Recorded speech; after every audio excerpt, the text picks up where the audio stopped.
Master Your Emotions. A Practical Guide to Overcome Negativity and Better Manage Your Feelings. By THIBAUT MEURISSE. Introduction.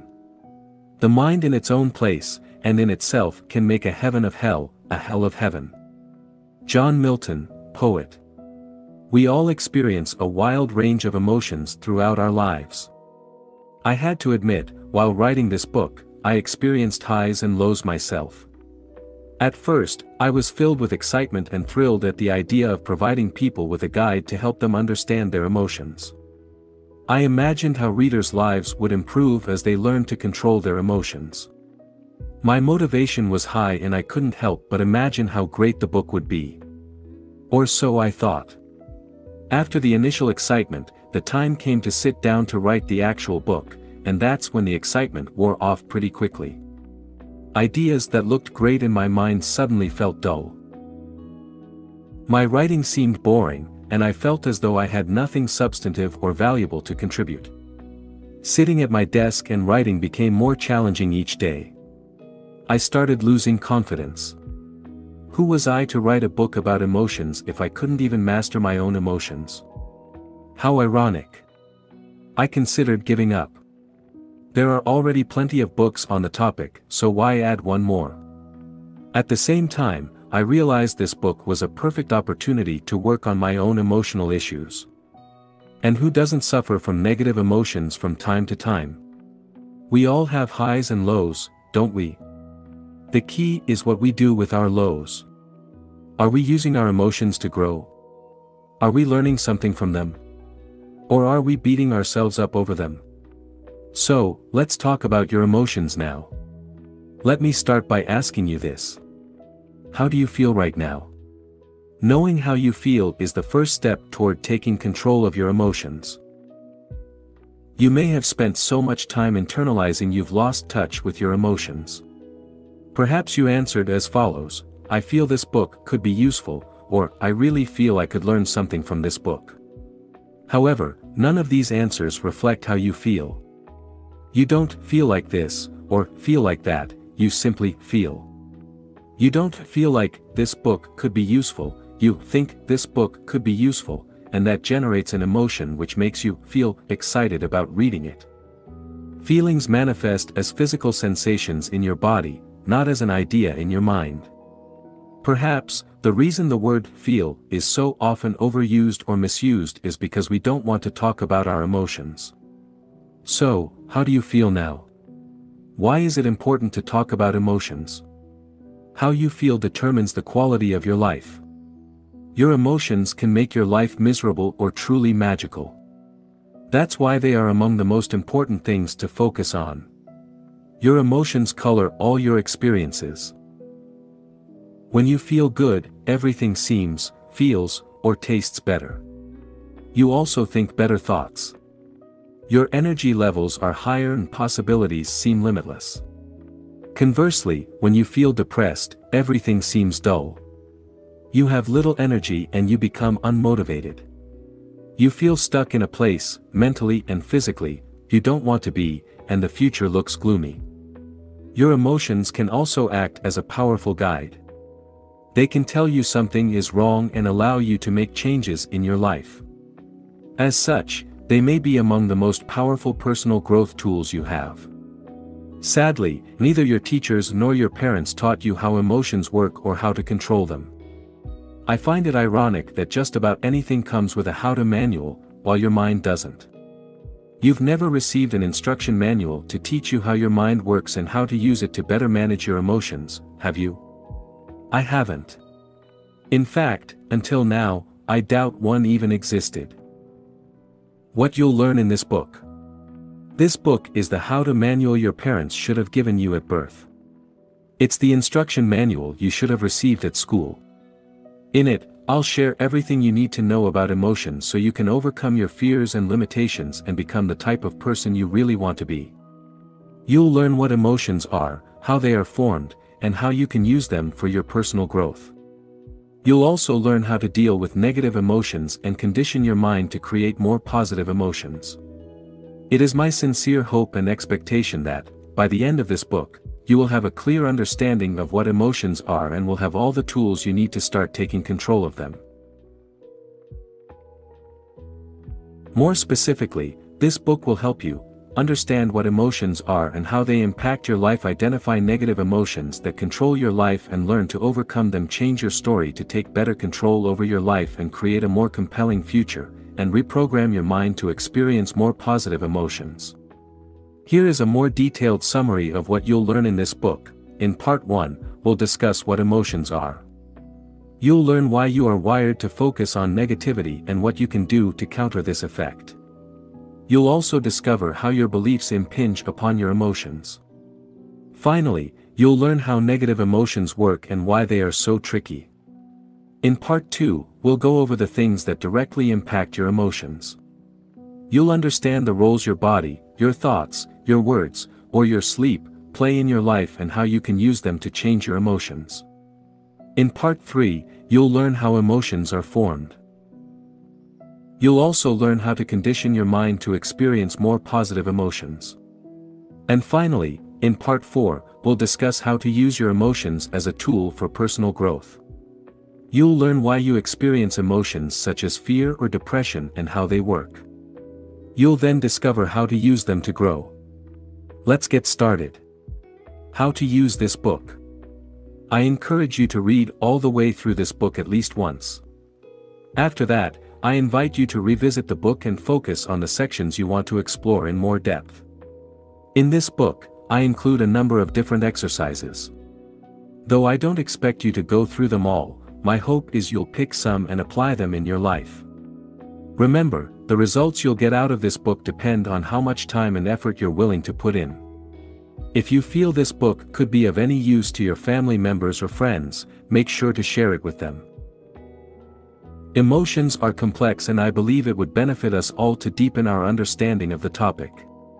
Part 1. What emotions are. Have you ever wondered what emotions are and what purpose they serve? In this section, we'll discuss how your survival mechanism affects your emotions. Then, we'll explain what the ego is and how it impacts your emotions. Finally, we'll discover the mechanism behind emotions and learn why negative emotions can be so hard to deal with. 1. How your survival mechanism affects your emotions. Why people have a bias towards negativity. Your brain is designed for survival, which explains why you're able to read this book at this very moment. When you think about it, the probability of you being born was extremely low. For this miracle to happen, all the generations before you had to survive long enough to procreate. In their quest for survival and procreation, they must have faced death hundreds or perhaps thousands of times. Fortunately, unlike your ancestors, you're probably not facing death every day. In fact, in many parts of the world, life has never been safer. Yet, your survival mechanism hasn't changed much. Your brain still scans your environment looking for potential threats. In many ways, some parts of your brain have become obsolete. While you may not be seconds away from being eaten by a predator, your brain still gives significantly more weight to negative events than to positive ones. Fear of rejection is one example of a bias toward negativity. In the past, being rejected from your tribe would reduce your chances of survival significantly. Therefore, you learn to look for any sign of rejection, and this became hardwired in your brain. Nowadays, being rejected often carries little or no consequence to your long-term survival. You could be hated by the entire world and still have a job, a roof and plenty of food on the table, yet, your brain is still programmed to perceive rejection as a threat to your survival. This is why rejection can be so painful. While you know most rejections are no big deal, you nevertheless feel the emotional pain. If you listen to your mind, you may even create a whole drama around it. You may believe you aren't worthy of love and dwell on a rejection for days or weeks. Worse still, you may become depressed as a result of this rejection. In fact, one single criticism can often outweigh hundreds of positive ones. That's why, an author with 55-star reviews is likely to feel terrible when they receive a single one-star review. While the author understands the one-star review isn't a threat to her survival, her authorial brain doesn't. It likely interprets the negative review as a threat to her ego, which triggers an emotional reaction. The fear of rejection can also lead you to overdramatize events. If your boss criticized you at work, your brain may see the event as a threat and you now think, what if I'm fired? What if I can't find a job quickly enough and my wife leaves me? What about my kids? What if I can't see them again?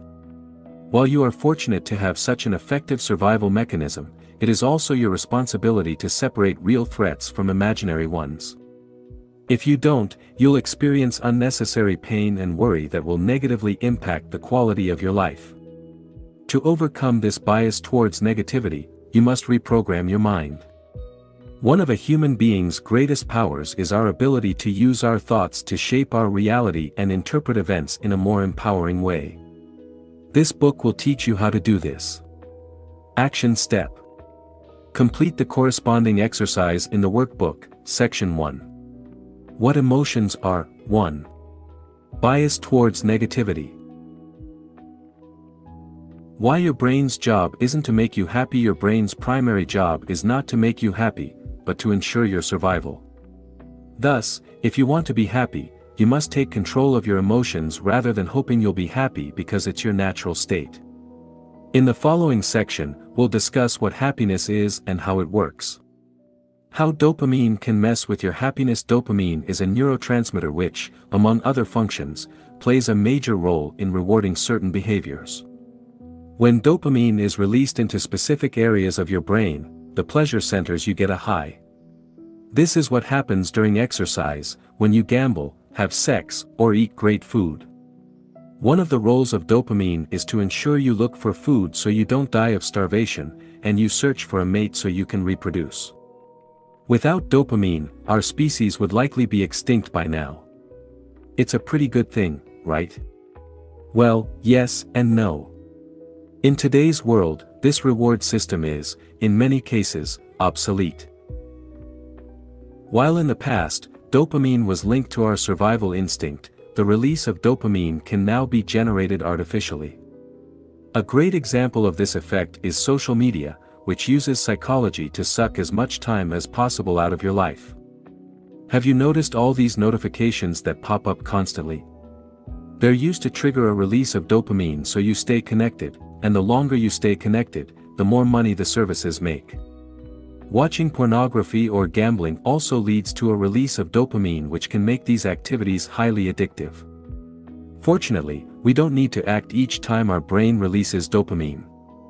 For instance, we don't need to constantly check our Facebook news feeds just because it gives us a pleasurable shot of dopamine. Today's society is selling a version of happiness that can make us unhappy.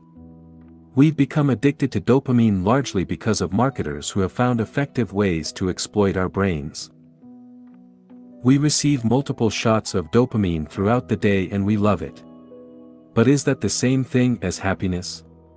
Worse than that, dopamine can create real addictions with severe consequences on our health. Research conducted at Tulane University showed that, when given permission to self-stimulate their pleasure center, participants did it an average of 40 times per minute. They chose the stimulation of their pleasure center over food, even refusing to eat when hungry. Korean, Lee Sung-seop is an extreme case of this syndrome. In 2005, Mr. Seop died after playing a video game for 58 hours straight with very little food or water, and no sleep. The subsequent investigation concluded the cause of death was heart failure induced by exhaustion and dehydration. He was only 28 years old. To take control of your emotions, it is essential you understand the role dopamine plays and how it affects your happiness. Are you addicted to your phone? Are you glued to your TV? Or maybe you spend too much time playing video games. Most of us are addicted to something. For some people it's obvious, but for others, it's more subtle. For instance, you could be addicted to thinking. To better control your emotions, it is important to shed the light on your addictions as they can rob you of your happiness.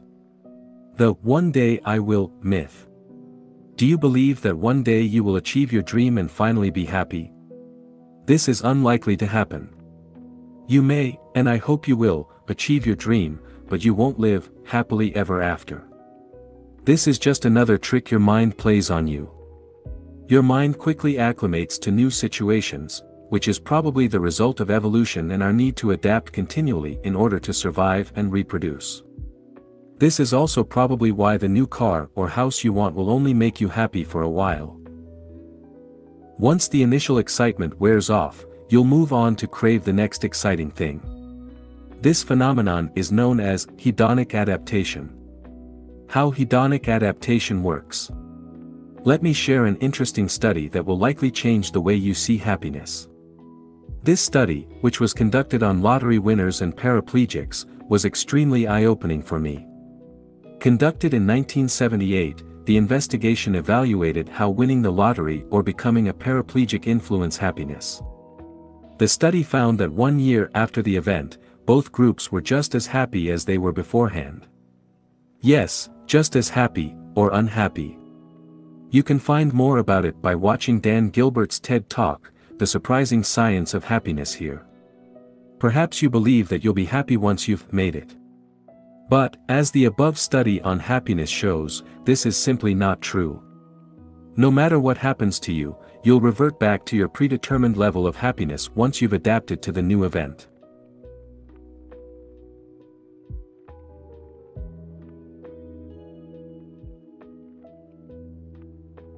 This is how your mind works. Does that mean you can't be happier than you are right now? No. What it means is that, in the long run, external events have very little impact on your level of happiness. In fact, according to Sonia Lyubomirsky, author of The How of Happiness, 50% of our happiness is determined by genetics, 40% by internal factors, and only 10% by external factors. These external factors include such things as whether we're single or married, rich or poor, and similar social influences. This suggests, only 10% of your happiness is linked to external factors, which is probably way less than you thought. The bottom line is this: your attitude towards life influences your happiness, not what happens to you. By now, you understand how your survival mechanism impacts negatively your emotions and prevent you from experiencing more joy and happiness in your life. In the next section, we'll learn about the ego. Action step. Use the workbook to write down things that give you shots of dopamine. Section 1. What emotions are? 2. Happiness. 2. What is the ego? Your survival mechanism is not the only factor affecting your emotions. Your ego also plays a major role in shaping the way you feel. Thus, to gain more control over your emotions, it is fundamental you understand what your ego is and how it works. Now, let's clarify what we mean by ego. We often say of someone he has a big ego, referring to the ego as something close to pride. While pride is certainly a manifestation of ego, that's only one part of it. You may show no pride and appear humble while still being controlled by your ego. So, what is the ego? The ego refers to the self-identity you've constructed throughout your life. How was this identity created? Put simply, the ego was created through your thoughts and, as a mind-created identity, has no concrete reality. Events that happen to you bear no meaning in themselves. You give them meaning only through your interpretation of those events. Additionally, you accept things about yourself because people told you to do so. What's more, you identify with your name, your age, your religion, your political belief, or your occupation in a similar way. This attachment has consequences. As we'll see later in this book, attachment creates beliefs, and these beliefs lead you to experience certain emotions. For instance, you may become offended when people criticize your religion or attack your political principles. Note that throughout this book, we'll refer to the ego as your story or your identity, using these words interchangeably. Are you aware of your ego? Your understanding of the way your ego works depends on your level of self-awareness. People at the lowest level of consciousness are not even aware the ego exists and, as a result, are enslaved by it. On the other hand, highly self-conscious people can see through their ego. They understand how belief works and how excessive attachment to a set of beliefs can create suffering in their life. In effect, these individuals become the master of their mind and are at peace with themselves. Note that the ego is neither good nor bad, it's just a result of a lack of self-awareness. It fades away as you become aware of it, since ego and awareness cannot coexist. Your ego's need for an identity. Your ego is a selfish entity, only concerned about its own survival. Interestingly, it's rather similar to your brain in the way it operates. It has its own survival mechanism and will do whatever it can to persist. As with your brain, its primary concern is neither your happiness nor your peace of mind. On the contrary, your ego is restless. It wants you to be a go-getter. It wants you to do, have and achieve great things so you can become a somebody. As we already mentioned, your ego needs an identity to exist. The way it does that is through identification with things, people, or beliefs and ideas. Now, let's look at some of the things your ego identifies with to strengthen its identity: physical items. The ego likes to identify with physical things. Needless to say, it thrives in today's world. Perhaps, we can say capitalism and the consumer society we're living in today is the creation of collective egos, which is why it has been the dominant economic model in the recent decades. Marketers perfectly understand people's need to identify with things. They know people don't just buy a product, they also buy the emotions or story attached to the product. Often, you buy certain clothes or a particular car because you want to tell a story about yourself. For instance, you may want to enhance your status, look cool or express your unique personality, and choose the products most closely associated with these ideals. This is how the ego works. It uses things to create a story you can identify with. It doesn't mean things are wrong per se. It's a negative issue only when you become overly attached to things, believing they can fulfill you, which they can't. Your body. Most people derive their self-worth from their physical appearance. Your ego loves the way you look because it is the easiest thing to recognize and quantify. When you strongly associate with your physical appearance, you tend to identify more easily with physical and emotional pain. Believe it or not, you can observe your body without identifying with it. Friends/acquaintances. The ego also derives its sense of identity from your relationships with others. The ego is only interested in what it can get from others. In other words, the ego thrives on the way it can use people to strengthen its identity. If you are honest with yourself, you'll realize most of the things you do are attempts to obtain the approval of others. You want your parents to be proud of you, your boss to respect you, and your wife to love you. Now, let's see in more detail how the ego works in the following cases: parent/child relationships. Some parents' egos lead to the creation of a strong sense of attachment and identification with their children. This is based on the false belief their children are their possessions. As a result, they try to control their children's lives and use them to live the life they wanted to live when they were younger. This is called living vicariously through your children. You see this all the time. Next time you watch a junior soccer or baseball game, watch the parents on the touchline to see how some react. Try spotting the parents living vicariously. They are the ones screaming the loudest, and not simply in encouragement. This may happen largely unconsciously. Couples. The feeling of needing someone is very much a play of the ego as well. Anthony de Mello has a beautiful way to put it when he says, "Loneliness is not cured by human company. Loneliness is cured by contact with reality, by understanding that we don't need people." Anthony de Mello. Once you realize you don't actually need anyone, you can start enjoying people's company. You can see them as they really are rather than trying to get something from them. Your beliefs. Your ego also uses beliefs to strengthen its identity. In extreme cases, people become so attached to their beliefs they are ready to die to protect them. Worse still, they are willing to kill people who disagree with them.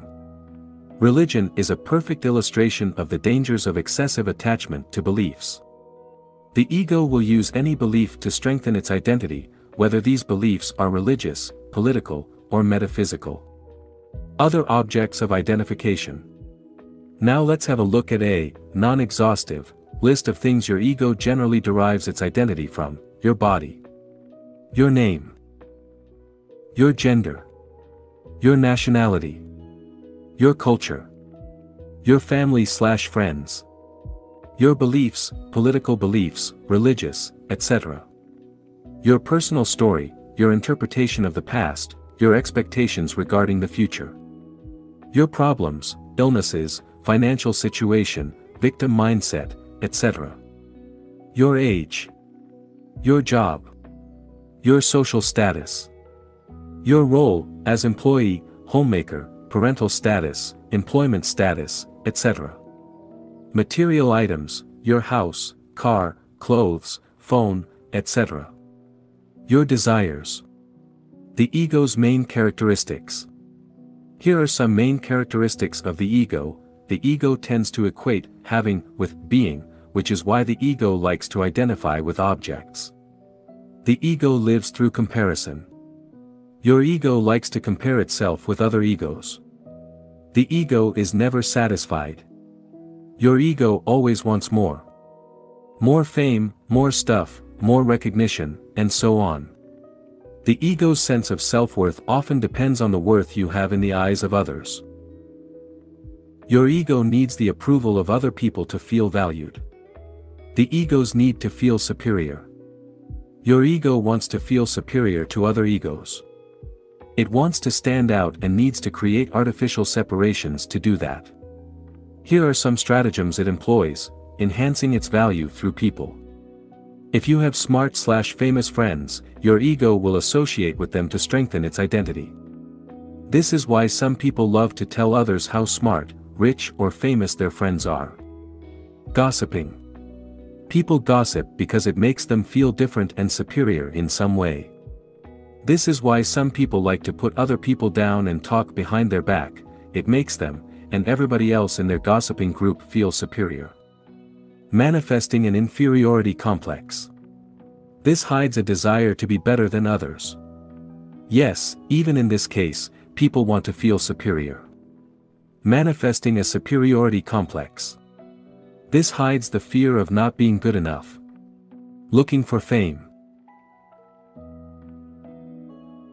This offers the illusion of superiority, which is why people often dream of becoming famous. Being right. The ego loves to be right. It's a great way for it to affirm its existence. Have you noticed that everybody, from Adolf Hitler to Nelson Mandela, believe they're doing the right thing? Most people think they are correct. But can everybody be right? Complaining. When people complain, by definition they believe they are right and others are wrong. It works with objects as well. Have you ever bumped into a table and complained or even insulted it? I have, and the darn table was wrong to be in my way, wasn't it? Seeking attention. The ego likes to stand out. It loves recognition, praise, or admiration. To seek attention, people may also commit crimes, wear eccentric clothes, or have tattoos all over their body. Your ego's impact on your emotion. Understanding the way your ego works can help you better control your emotions. To do this, you must first realize your current story is the result of a strong identification with people, things, or ideas. This strong identification is the root of many of the negative emotions you experience in your life. For instance, when life doesn't unfold according to your personal story, you get upset, or when someone challenges one of your beliefs, you become defensive. In short, most of your emotions are based on your personal story and the way you perceive the world. As you replace your current story with a more empowering one, while, at the same time, letting go of your excessive attachment to things, people, or ideas, you will be able to experience more positive emotions. Later in this book, we'll see how you can change the way you interpret events. Action step. Take a few minutes to answer the questions in the workbook, Section 1. What emotions are? 3. The nature of the ego. 3. The nature of emotions. Emotions can be tricky. In this section, we'll discuss in depth how they work. By understanding the mechanism behind emotions, you'll be able to manage them more effectively as they arise. The first thing to understand is that emotions come and go. One moment you feel happy, the next you feel sad.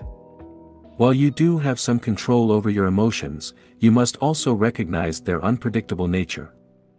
If you expect to be happy all the time, you set yourself up for failure. You then risk blaming yourself when you fail to be happy, or even worse, beat yourself up for it. To start taking control of your emotions, you must accept they are transient.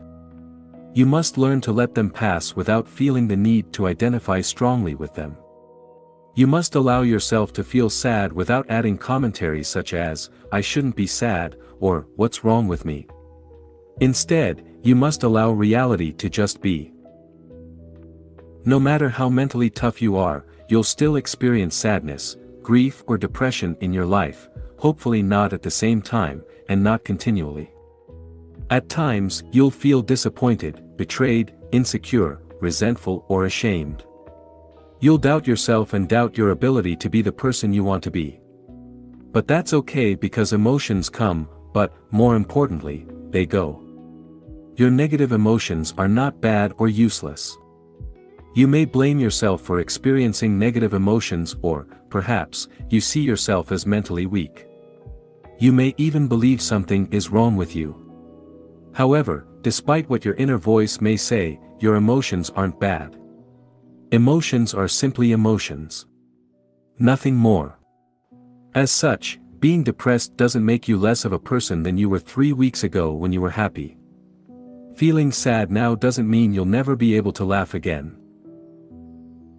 Remember this: the way you interpret emotions, as well as the blame game you engage in, creates suffering, not the emotions themselves. In fact, negative emotions can actually be helpful. Sometimes, you need to touch rock bottom before you can reach the top. Even the toughest people on earth become depressed. Elon Musk never imagined he would have a mental breakdown, but he did, and he bounced back. After losing his fiancée, Abraham Lincoln was depressed for months. This tragic event didn't prevent him from becoming President of the United States. Negative emotions often serve a purpose. They may serve as a wake-up call. They may help you learn something positive about yourself. Of course, when you're under their spell, it may be difficult to look at the bright side of things, but in hindsight, you may realize emotions, even sad ones, had their role to play in your ultimate success. The positive role of negative emotions. Your emotions are not here to make your life harder, but to tell you something. Without them, you wouldn't grow. Think of your negative emotions as the emotional equivalent of physical pain. While you hate being in pain, if you didn't have pain, chances are you would be dead by now. Physical pain sends a powerful signal that something is wrong, nudging you to take action of some kind. It could be to consult your doctor, which may lead you to undergo surgery, change your diet, or increase exercise. Without physical pain, you wouldn't do any of these things and your situation would worsen, potentially leading to a premature death. Emotions work the same way. They signal you to do something about your current situation. Perhaps, you need to let go of some people, quit your job, or remove a disempowering story that creates suffering in your life. The fleeting nature of emotions. No matter how depressed you are, how much grief you're experiencing, or how horrible you feel at a given point in time, this shall pass. Look at some of the negative emotions you experienced in the past. Remember the worst times in your life. During these most difficult periods, you were probably so caught up in your emotions you imagined never being able to escape them. You couldn't imagine being happy again. But even these episodes ended. Eventually, the clouds dissipated and the real you shone again. Your emotions come and they go. Your depression will go, your sadness will vanish and your anger will fade away. Bear in mind, if you experience the same emotions repeatedly, it probably means you hold disempowering beliefs and need to change something in your life. We'll discuss how later. If you suffer from severe, chronic depression, it might be a good idea to consult a specialist. The trickiness of emotions. Have you ever felt you'll never be happy again? Have you ever been so attached to your emotions you thought they'll never go away? Don't worry, it's a common feeling. Negative emotions act as a filter that taints the quality of your experiences. During a negative episode, every experience is perceived through this filter. While the world outside may remain the same, you will experience it in a completely different way based on how you feel. For instance, when you're depressed, you don't enjoy the food you eat, the movie you see, or the activities in which you engage. You only see the negative side of things, feeling trapped and powerless. On the other hand, when you're in a positive mood, everything in life appears better. Food tastes great, you're naturally friendlier, and you enjoy all the activities you partake in. You may now believe that, armed with the knowledge you have gained from this book, you'll never be depressed again.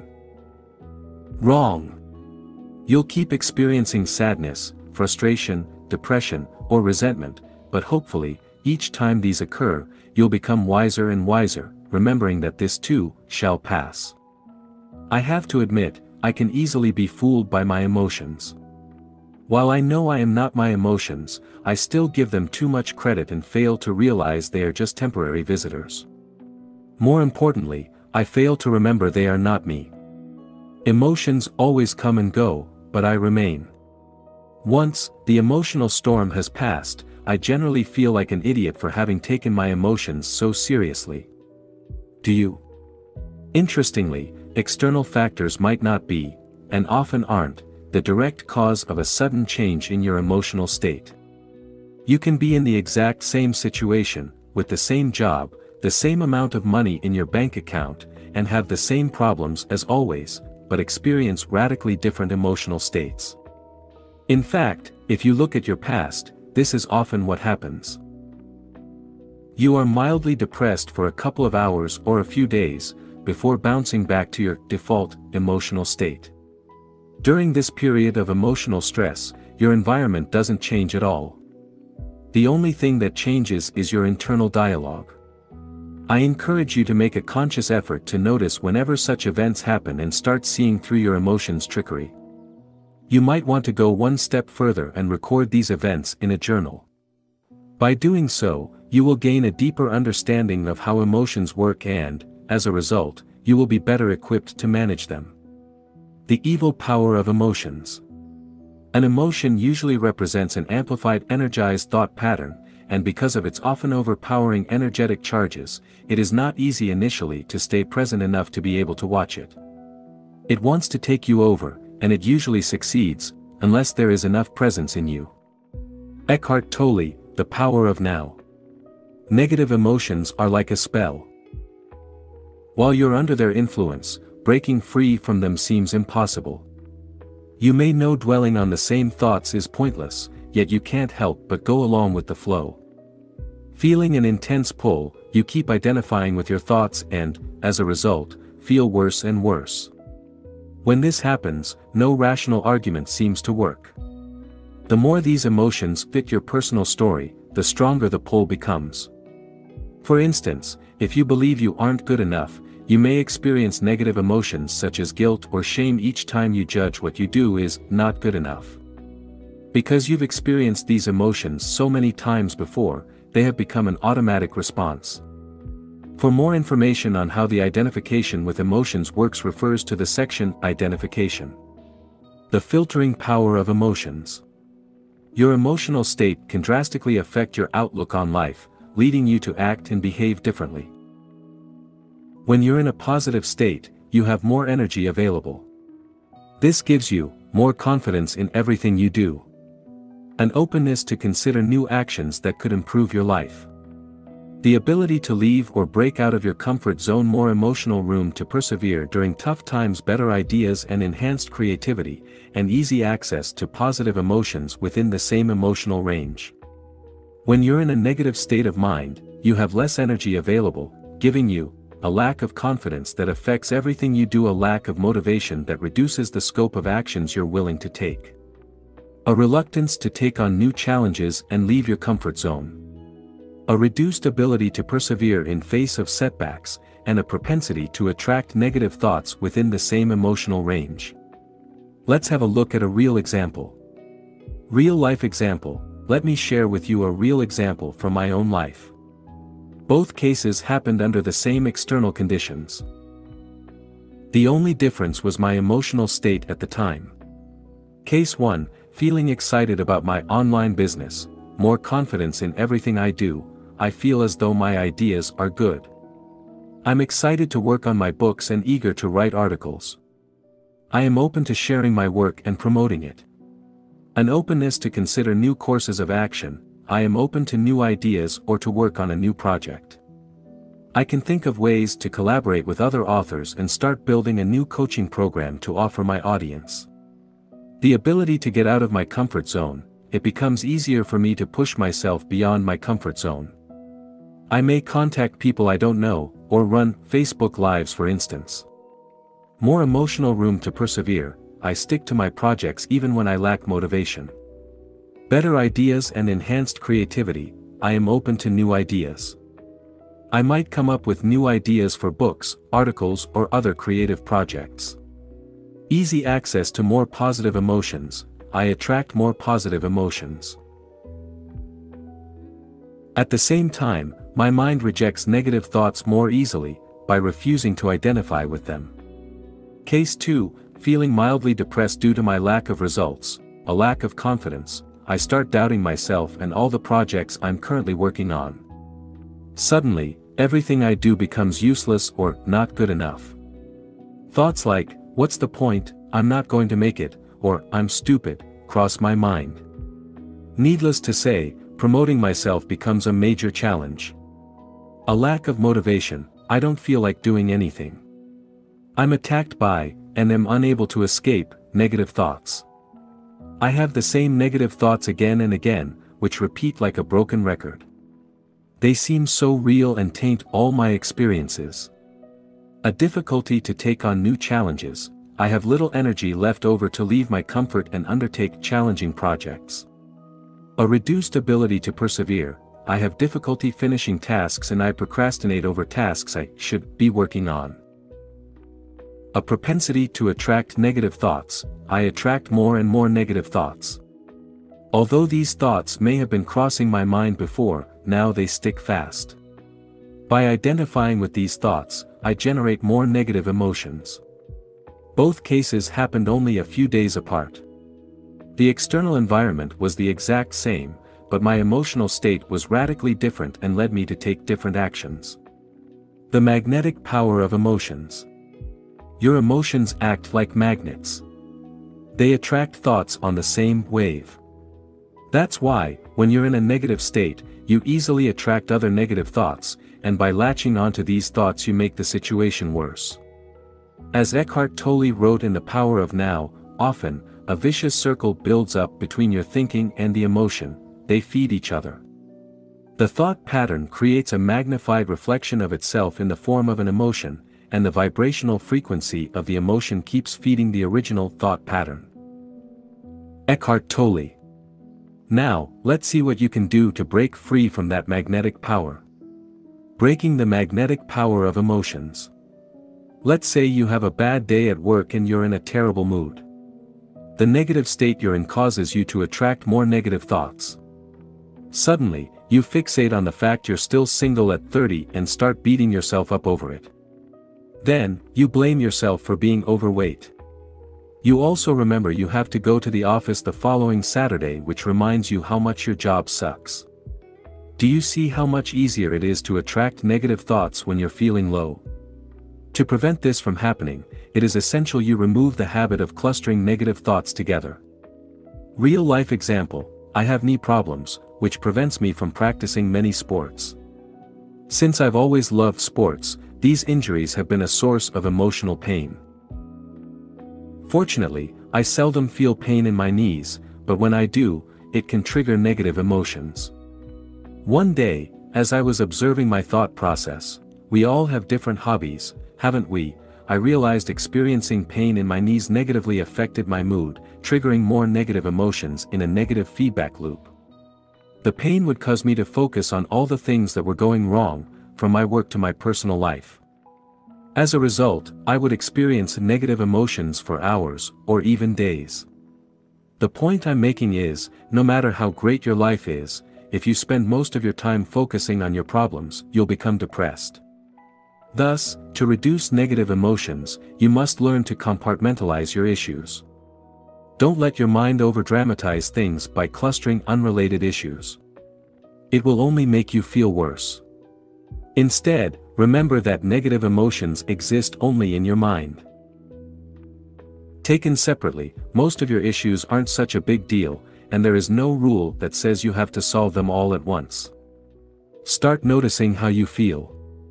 Record your negative emotions. Look at what triggers them. The more you do this, the more you will uncover certain patterns. For example, let's say you felt sad for a couple of days. Ask yourself the following questions. What triggered my emotions? What fueled them over the 2-day period? What story was I telling myself? How and why did I get out of my slump? What can I learn from this episode? Answering these questions will be invaluable and will greatly help you deal with similar issues in the future.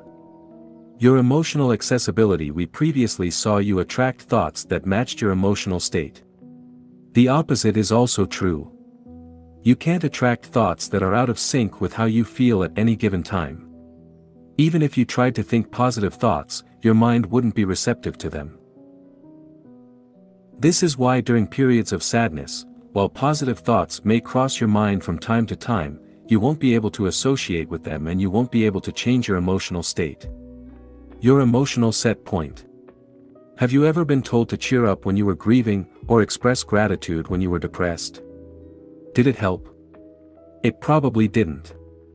This is because the emotional state you were in didn't allow you access to these emotions.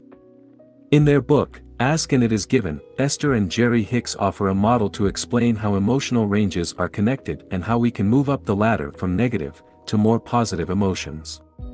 For instance, in this model, depression or hopelessness is at the bottom of the ladder, followed by anger. What it means is that when you feel depressed, signs of anger indicate you're climbing the emotional ladder.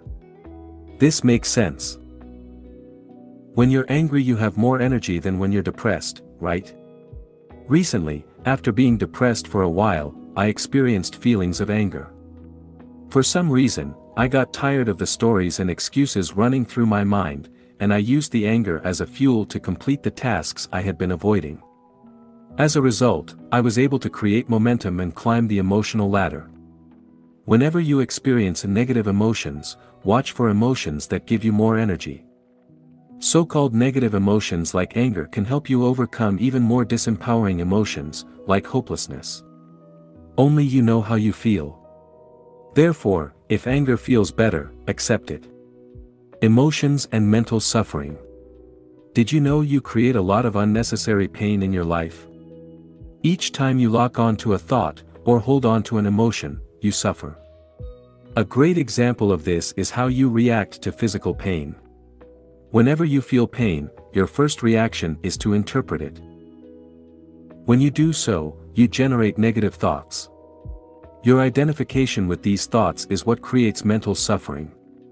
Below are some of the thoughts that may cross your mind in these situations. What if this pain never goes away? What if I can't do X, Y, Z anymore because of the pain? What if it gets worse? What if I need to undergo surgery? What if I can't go to work? I have an important project I must finish on time. With this pain, today's going to be challenging. I don't have money. How will I pay hospital bills if things get worse? This internal dialogue creates suffering but does nothing to help solve the problem. You can still function properly and take appropriate actions without dwelling on any of the above worries. Negative emotions are not the problem, the mental suffering you create out of these emotions is. Another example of mental suffering is procrastination. Have you ever delayed starting a task for days or weeks just to realize it wasn't a big deal once you'd completed it? I have. What was the most exhausting part, the task itself, or the time you spent worrying about it? Or perhaps you didn't sleep long enough and keep telling yourself today's going to be a rough day. As you imagine all the tasks you need to do, you already feel exhausted. Psychologists have shown that mental suffering is what consumes most of your energy. After all, sitting at a desk all day shouldn't be that tiring, yet many of us feel exhausted at the end of the day. In his classic book, How to Stop Worrying and Start Living, Dale Carnegie wrote the following: one of America's most distinguished psychiatrists, Dr. Brill, goes even further. He declares, 100% of the fatigue of the sedentary worker in good health is due to psychological factors, by which we mean emotional factors. Dale Carnegie. People inflict a tremendous amount of suffering on themselves. As you continue reading this book, you'll realize the idiocy of this activity. You'll notice people around you dwelling on a past they cannot alter. You'll see your family members and friends worrying about a future they cannot predict. You'll witness people having the same repeated thoughts, running in circles to fight a problem that exists only in their mind.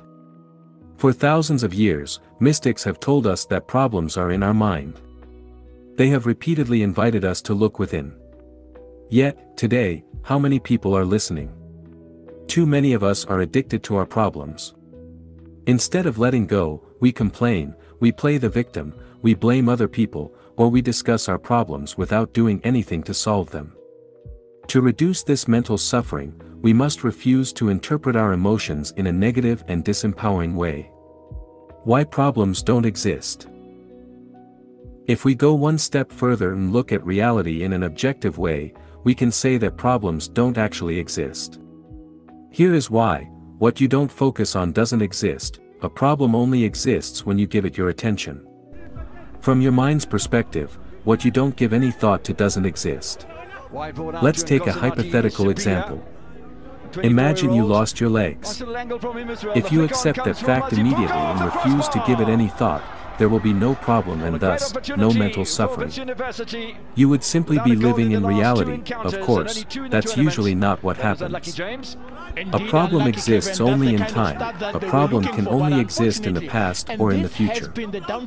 And where do the past and future exist? In your mind. To acknowledge a problem, you must use your thoughts, and thoughts exist in time, not in the present moment. A problem needs to be labeled as a problem to actually exist. A problem exists only when you interpret a situation as being a problem. Otherwise, there is no problem. This concept may be hard to grasp at first, but it's a key theory. In the next section, we'll look at the different components affecting your emotions. Action step. Explore the nature of emotions using the workbook, Section 1. What emotions are. 4. The nature of emotions. Part 2. What impacts your emotions? Your mind operates on the famous computing principle of GIGO, garbage in, garbage out. If you do ill, speak ill, and think ill, the residue is going to leave you sick. If you do well, speak well, and think well, the outcome is going to be well. OSAMT. Emotions are complex, and a variety of factors influence how you feel. In this section, we'll cover some of the elements affecting what drives your emotions. The good news is, you have some control over them. If we exclude spontaneous emotional reactions resulting from your survival mechanism, most of your emotions are self-created. They result from the way you interpret thoughts or events. However, these aren't the only elements that affect your emotional state. Your body, your voice, the food you eat, or how much you sleep, also play a role in determining the quality of your emotions and therefore the quality of your life. Let's see how each of these elements impact your emotions. 4. The impact of sleep on your mood. The quality of your sleep and how much of it you get affects your emotional state. You've probably experienced the side effects of sleep deprivation yourself. Perhaps, you felt grumpy, unable to concentrate, listless, or had difficulty dealing with negative emotions. Sleep deprivation can impact mood in many different ways. According to a survey performed on people suffering from anxiety or depression, most of the respondents reported receiving less than 6 hours sleep per night. Sleep deprivation also increases mortality risk. A 2016 study conducted by researchers at nonprofit organization, RAND Europe, estimated that people sleeping less than 6 hours a night had a 13% increased mortality risk than people sleeping between 7 and 9 hours. The same studies revealed that lack of sleep cost an estimated $411 billion per year to the United States economy. Interestingly, sleep deprivation also seems to reduce an individual's ability to enjoy positive experiences. One study shows that, while people who had enough sleep did experience a positive effect from such experiences, no such effect was generated in people who were sleep deprived. How to improve the quality of your sleep? There are many ways to improve the quality of your sleep. Let's go over some of them. Make sure your bedroom is pitch black. Many studies have shown that the darker the bedroom is, the better we tend to sleep. If your room isn't pitch black, what can you do to make it darker? Maybe you can buy a sleep mask, or curtains that do a better job at blocking daylight. Avoid using electronic devices. This applies to smartphones, tablets, televisions, and the like. According to sleepfoundation.org, studies have shown that even our small electronic devices emit sufficient light to miscue the brain and promote wakefulness. As adults, we are subject to these influences, and our children are particularly susceptible. A 2014 study published in PNAS showed that melatonin, a chemical which helps regulate sleep patterns, was reduced by 50% in participants who read with electronic devices rather than books. These participants took about 10 minutes longer to fall asleep and lost 10 minutes of deep sleep, also known as REM. Participants also reported feeling less alert in the morning. If your device has a light setting for nighttime use, it may still have a negative impact on your sleep, but just test the night setting and see if it makes a difference to your sleep patterns. If you absolutely have to use electronic devices at night, considering wearing glasses that block the blue light they emit. It's best to put the glasses on a few hours before you go to bed. Relax your mind. If you're like me, you may have all kinds of thoughts running through your head when it's time to fall asleep. I tend to get very excited about new ideas I have, or things I want to do. As a result, I often feel as though there are so many things I could have completed during the day, and these feelings make it difficult for me to sleep. Aside from turning off electronic devices before bed, I've found that listening to soothing music really helps. Reading a physical book can also help me relax, as long as I don't get too excited by the book, which has been known to happen. Avoid drinking too much water within 2 hours of going to bed. This one is obvious, but still worth mentioning. If you have to go to the bathroom in the middle of the night, it's going to interrupt your sleep pattern. This, of course, will probably make you more tired the next day. Have an evening ritual. This alone will help you fall asleep more easily. It's best to try going to bed at the same time every night, including the weekends. If you like to go out during the weekend and stay up late, this will present a challenge, but I encourage you to give it a try and see how it goes. An evening ritual will also help you stay on track with your morning ritual. It will be easier to wake up every day at the same time without feeling tired if you have a morning and a nighttime ritual.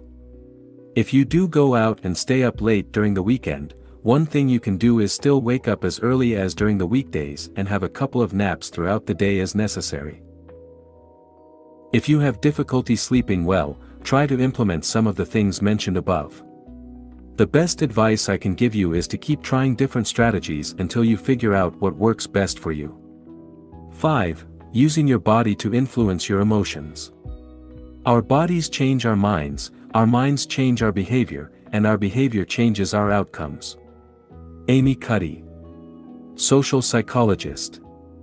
Body language and body posture. By changing your body language and your body posture, you can alter the way you feel. When you are confident or happy, you expand your body and make yourself bigger.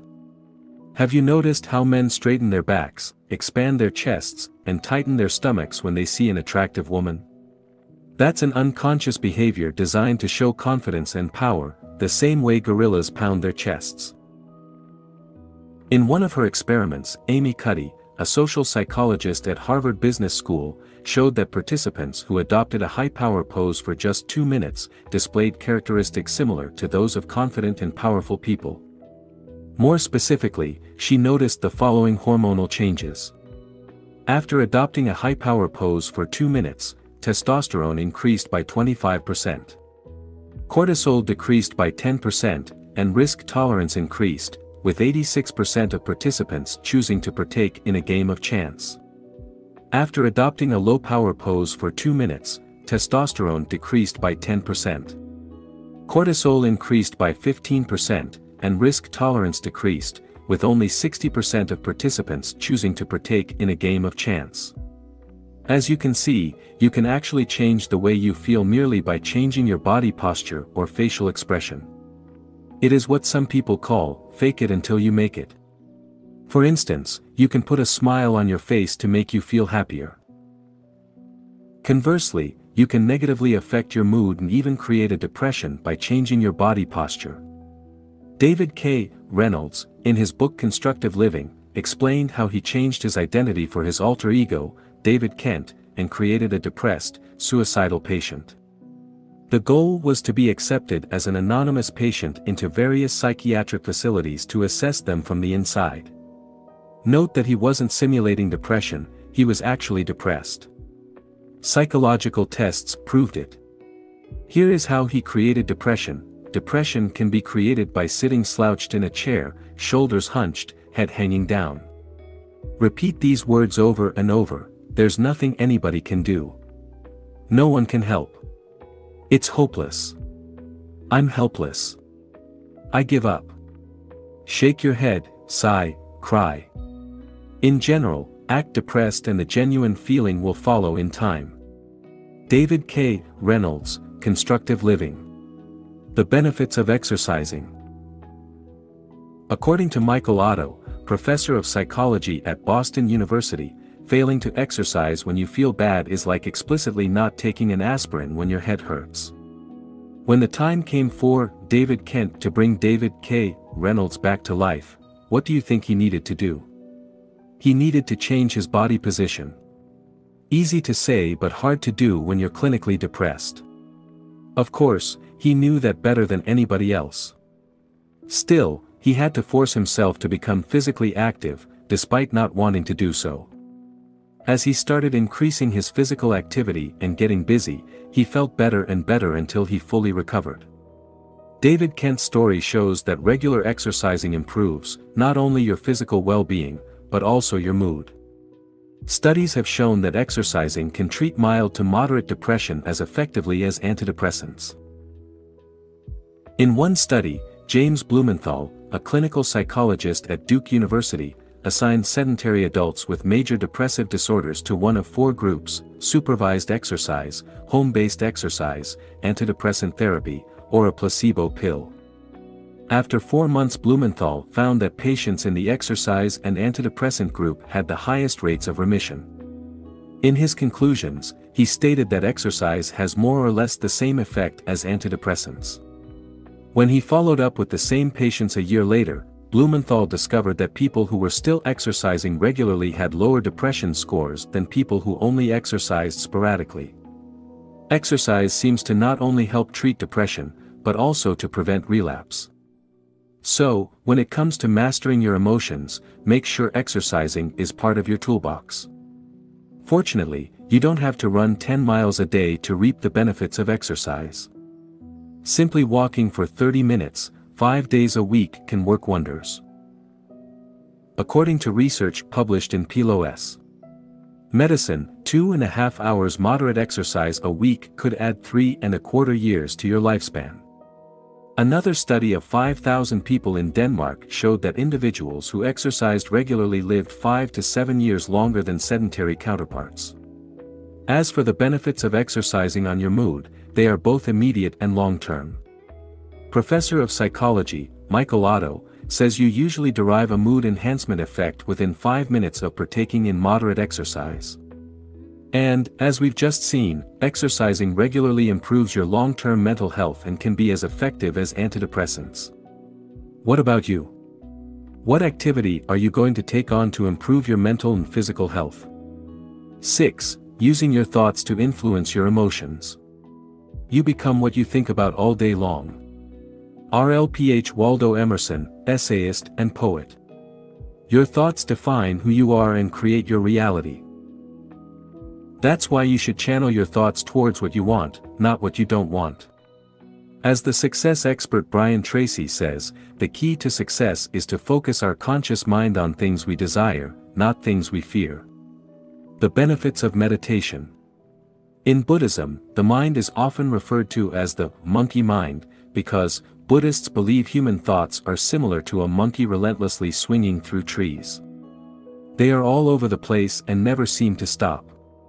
Meditation helps tame the monkey and cure it of restlessness.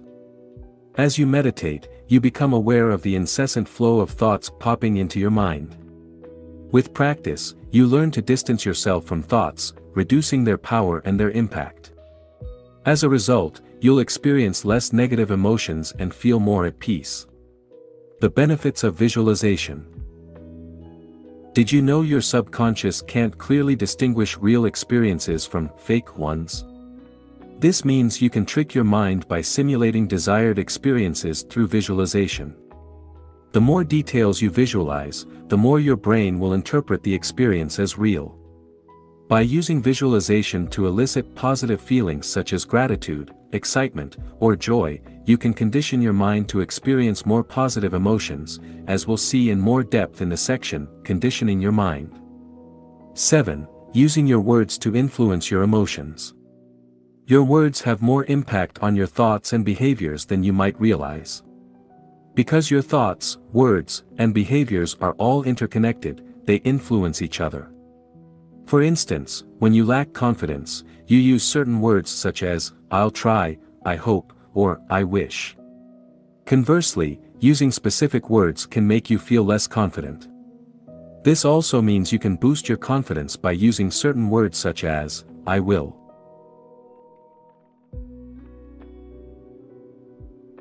For instance, saying, "I will change career," or "I will complete this project by the end of this month," will make you feel more confident than saying, "I hope I can change career," or "I'll try to complete this project by the end of this month." To enhance your confidence, replace words that show self-doubt with words that display confidence as shown below. Words to be avoided: would / could / should / might try / hope / wish. Maybe / perhaps. If everything is okay. If everything goes well. Words to be used instead: I will. Absolutely. Definitely. Of course. Sure. Certainly. Obviously. Without any doubt. No problem. The power of positive affirmations. Positive affirmations are sentences you repeat to yourself on a regular basis until your subconscious mind accepts them as true. Over time they help you condition your mind to experience positive emotions such as confidence or gratitude. For more information on how to condition your mind, refer to the section, Conditioning Your Mind. How to use positive affirmation. Use the present tense and not the future tense, I am, not, I will. Avoid negative forms like, I am not shy. Instead, use, I am confident. Repeat the sentence again and again for 5 minutes. Do it every single day without exception for a month, and preferably longer.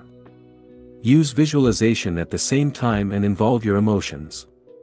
Some examples of powerful affirmations: I love being confident. I am independent of the good or bad opinions of others. I am beneath no one and no one is beneath me. I love you.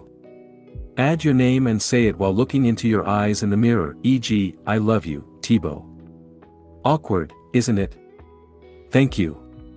Exercise. Use positive affirmation for 5 minutes daily. Notice words that show a lack of commitment, confidence, or assertiveness. Go over your emails before you send them and remove phrases such as, I'll try, I should, I hope, etc. Replace them with, I will, or something equally assertive. For the next 3 weeks, challenge yourself to avoid using words showing a lack of confidence. Additional tip, the world-famous life coach, Tony Robbins, has been using what he calls incantation for decades before meeting a client or holding a seminar. He uses both his body and certain phrases to put himself in the right state and to reach a level of absolute certainty. As you perform your own affirmations, try engaging your body as well. Remember, your words and your body affect your emotions. 8. How your breathing affects your emotions. You can stay without food or sleep for days, but you cannot survive past a few minutes without oxygen. While breathing should happen naturally, the truth is that many people don't know how to breathe properly. As a result, they don't generate as much energy as they could. These individuals tire more easily than others, which affects their mood and make them more prone to experience negative emotions. Proper breathing benefits you in different ways. Slowing your breathing helps reduce anxiety. In breath walk, breathing your way to a revitalized body, mind and spirit, Guru Charan Singh Khalsa and Yogi Bhajan mentioned the following benefits from slow breathing: 8 breathing cycles per minute, relief from stress and increased awareness. For breathing cycles per minute, intense feelings of awareness, increased visual clarity, heightens bodily sensitivity. 1 breathing cycle per minute, optimized cooperation between brain hemispheres, dramatic calming of anxiety, fear, and worry.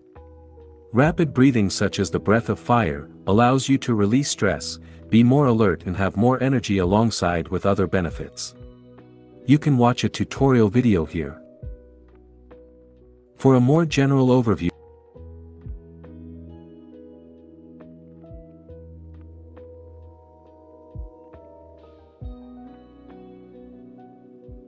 on how to breathe properly, I invite you to watch the video here.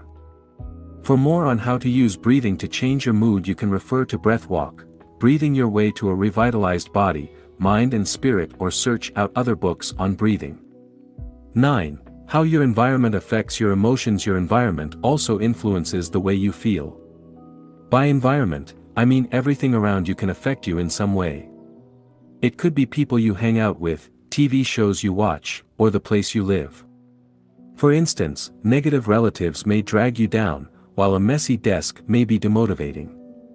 I've noticed that when I feel demotivated, decluttering my desk, cleaning my room, or reorganizing files on my computer often gives me a boost of motivation.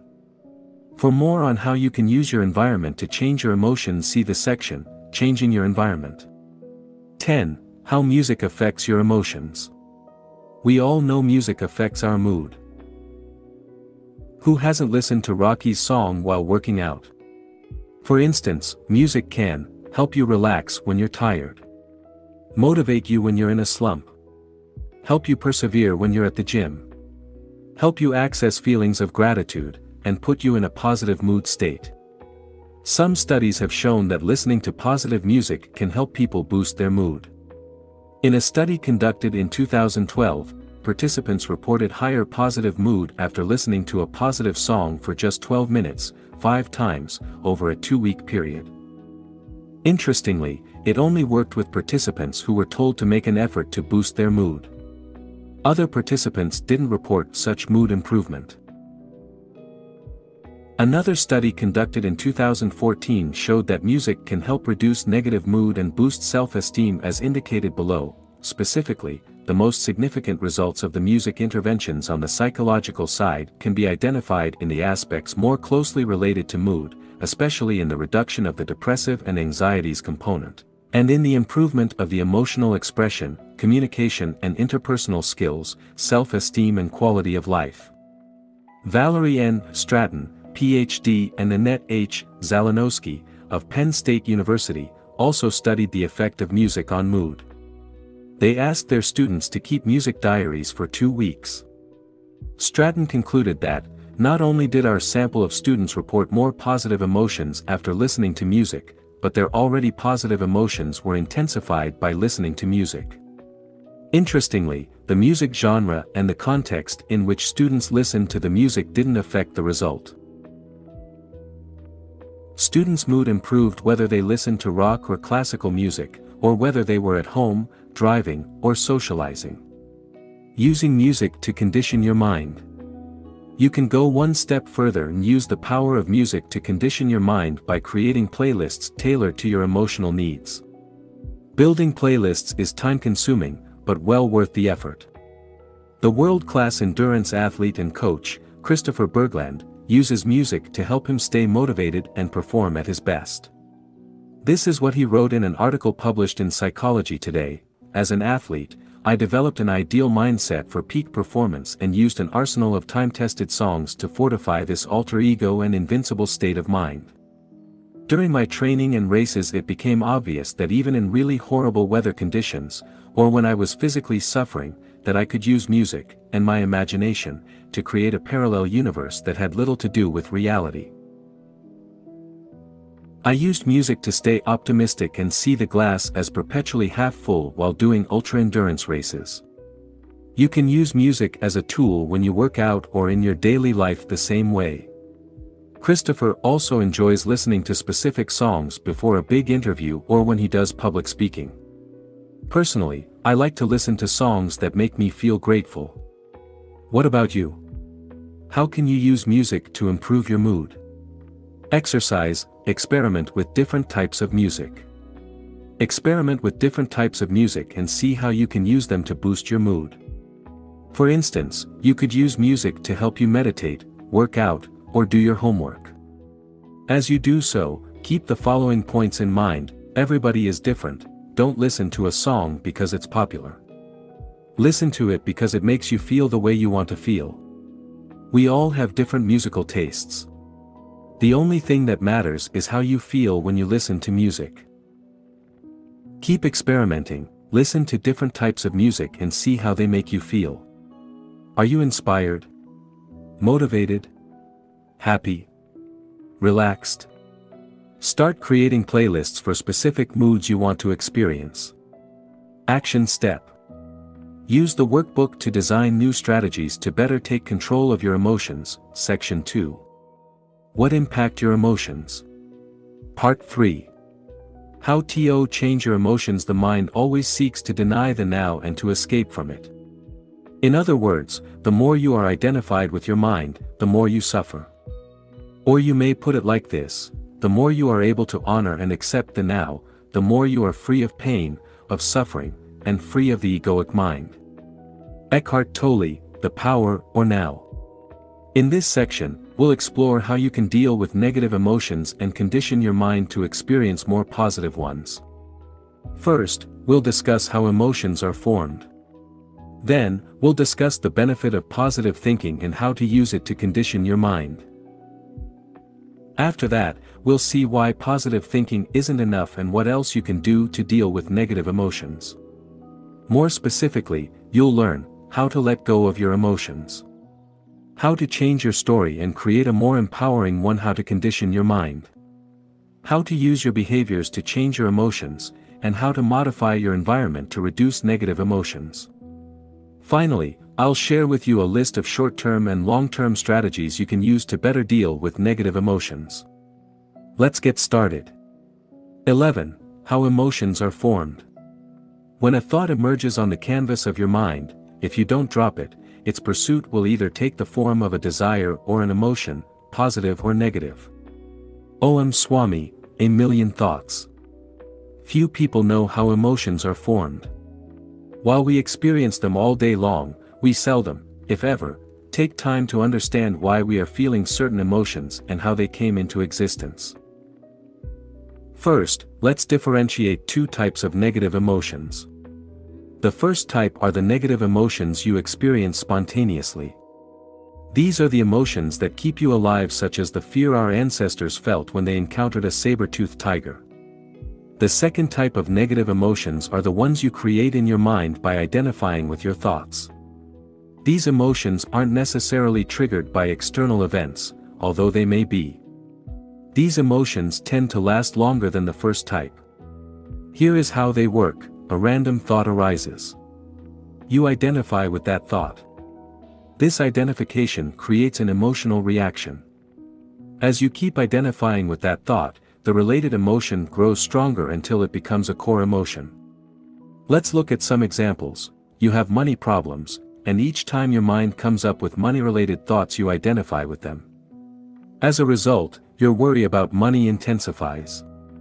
You had an argument with your friend and fell out with him. You can't stop replaying the scene in your mind. As a result, months have passed and you still haven't called to make up with your friend. You made a mistake at work and are ashamed of yourself. You keep revisiting the same thought over and over. As a result, your feelings of inadequacy grow stronger. Your tendency to identify with negative thoughts repeatedly is what allows them to grow stronger. The more you focus on your financial challenges, the easier it will be for related thoughts to arise in the future.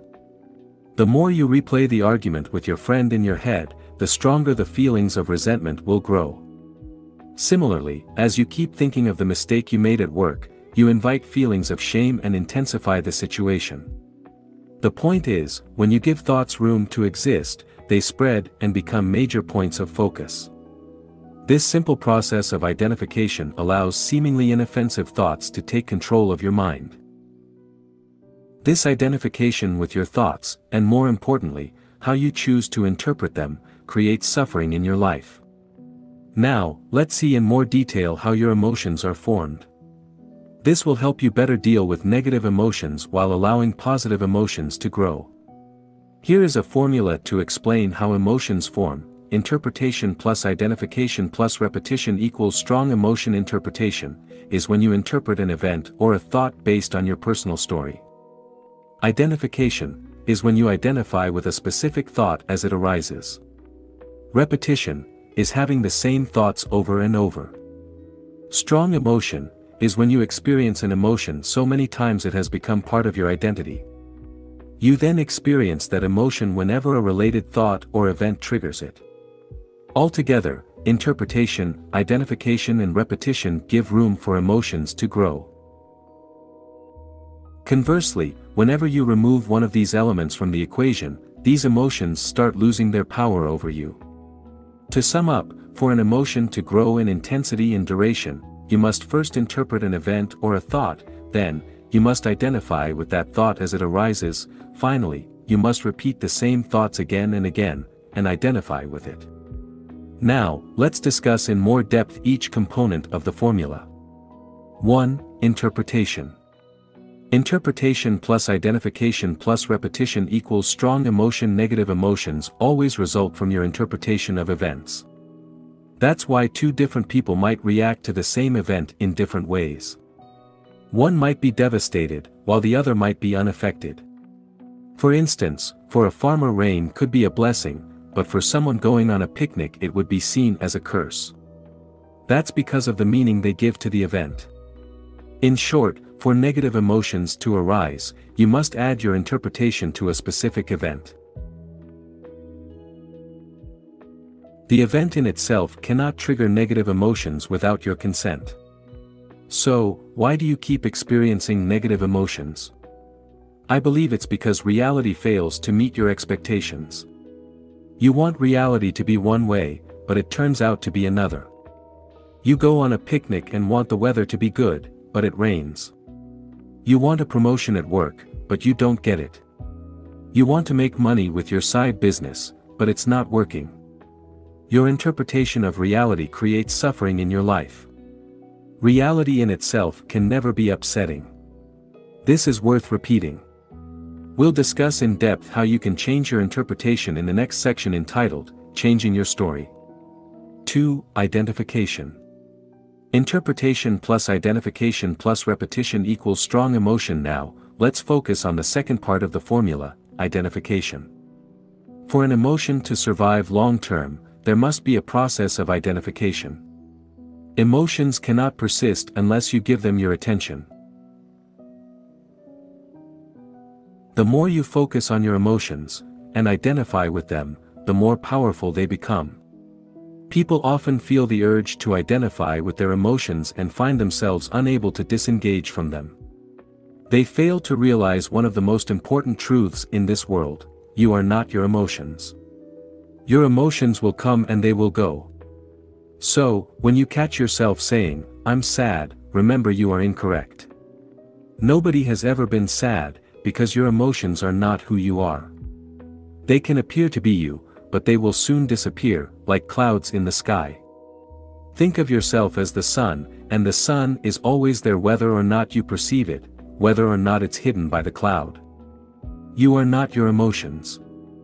You are not sad, you merely experience feelings that you may call sadness at a given point in time. This is an important point. I hope you can see the difference. Another way to see your emotions is as the clothes you wear. What emotional clothes are you wearing right now? Are they clothes of excitement? Depression? Sadness? Bear in mind, tomorrow, or a week from now, you will likely be wearing different clothes. How long you wear your clothes, your emotions, depends on how much you love them, i.e., how much you're attached to your emotions. An emotion in itself is powerless. What gives it power is your conscious or unconscious identification with it. That's why an emotion given no attention will eventually fade away. Try the following exercise: whenever you're angry, get busy with any activity requiring your full attention. You'll see your anger quickly dissipate. Conversely, keep dwelling on the feelings of anger, and you'll see it grow until it becomes one of your major emotional states. 3. Repetition. Interpretation plus identification plus repetition equals strong emotion. We've seen that the way you interpret an event or a thought determines how you feel. We also know that, as you identify with your thoughts or feelings, they become emotions. Now, if you keep repeating that process, you'll condition your mind to experience these specific emotions, positive or negative. For instance, if you focus your attention on what you believe your friend did to you, feelings of resentment will grow. As a result, you could hold a grudge for months. People often do this. They waste time holding on to negative emotions that serve no purpose just because they can't let go of them. Conversely, if you disengage from your thoughts of resentment and simply observe them, over time they will lose power and the associated resentment will fade away. In fact, if you had let go of the thought of resentment immediately after it arose, your feelings of resentment would have dissipated almost instantly.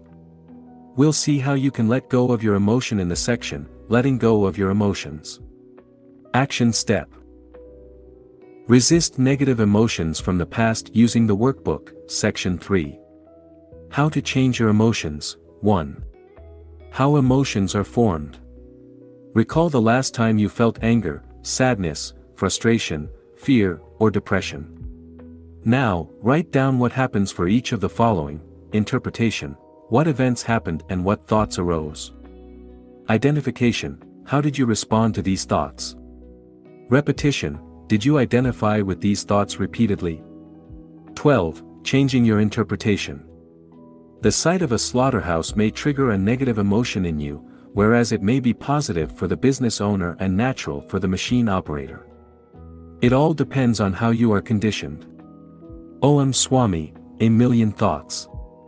In itself, an event or a thought has no power to alter your emotional state. What generates emotions is the way you choose to interpret the event or thought. This is why two people can react differently to the same situation.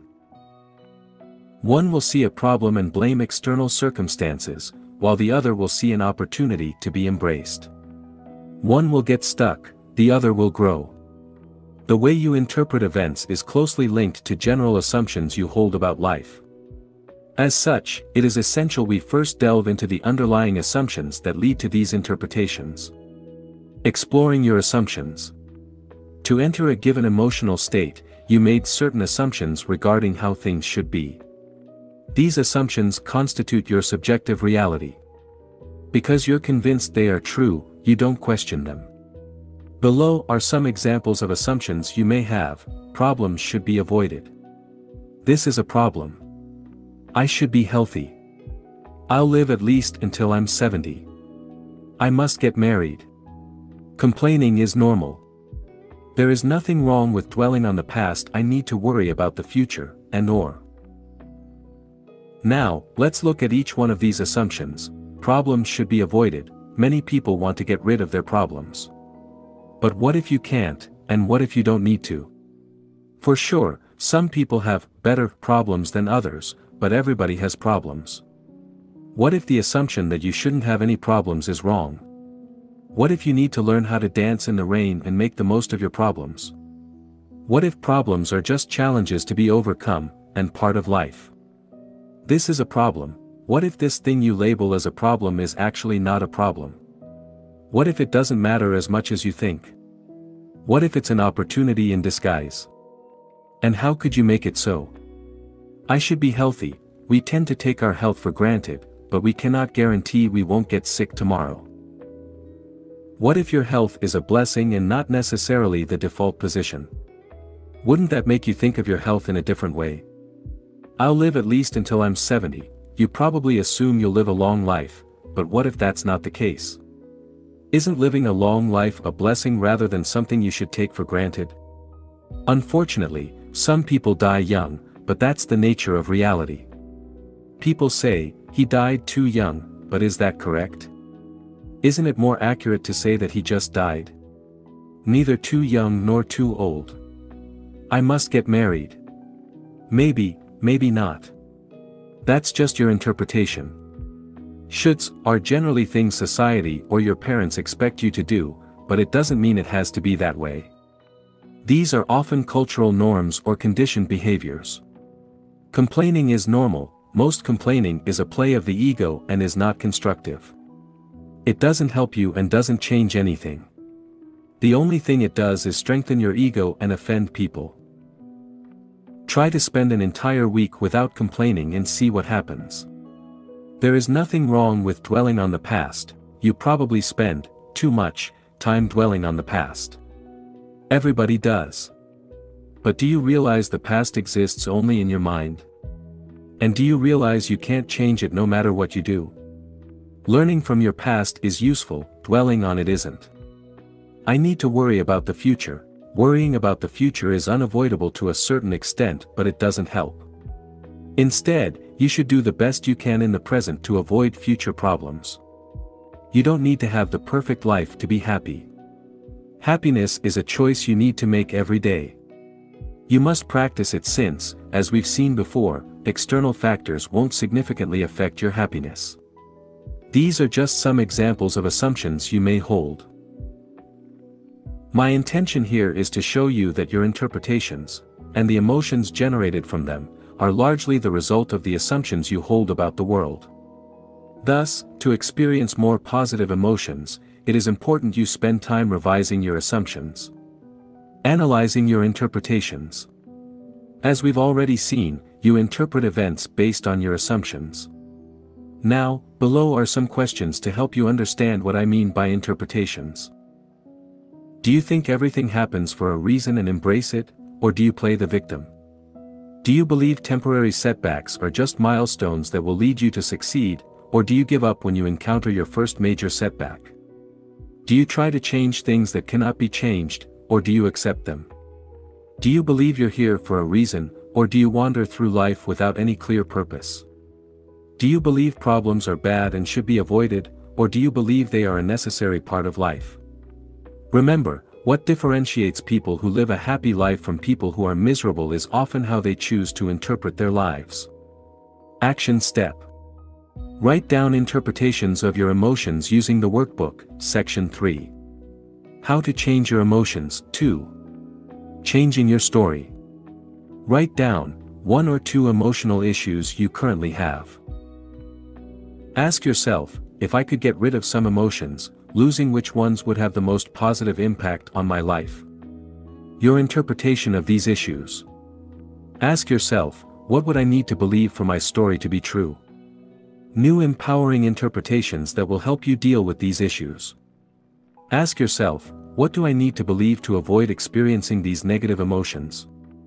13. Letting go of your emotions. Emotions are just emotions.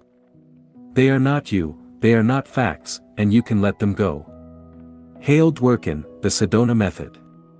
As we've seen, interpretation, identification and repetition can lead to the creation of strong emotions.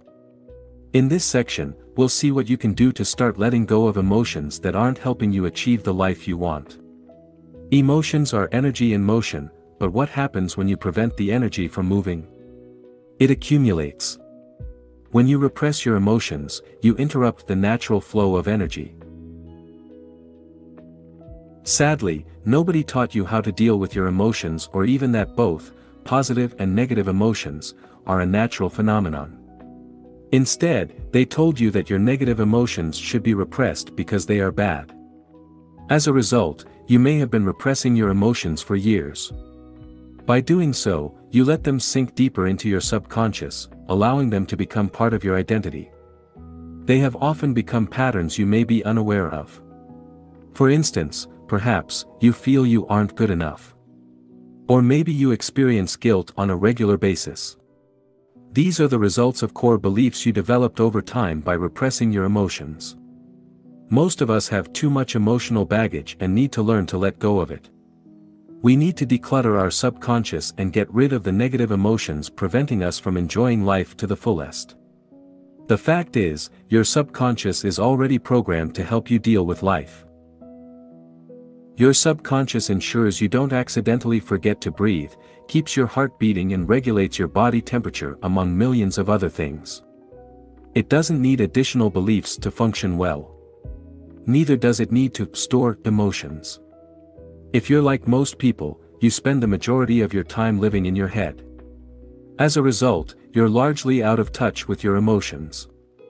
To start letting go of your emotions, you must first become aware of them by becoming more in touch with your body and the way you feel. Below are a few simple steps you can take to start letting go of your emotions. 1. Observe your emotions with detachment. Whenever you experience a negative emotion, simply observe it with as much detachment as you can. That means getting in touch with your body. Realize that each thought or image crossing your mind isn't the emotion itself, it's only your interpretation of it. Practice feeling how it feels. Try to locate the emotion. Think of the way you would describe the emotion to someone else. Remember, don't engage in a story revolving around that emotion, and believe in whatever images or thoughts that arise when you experience that emotion. 2. Label your emotion.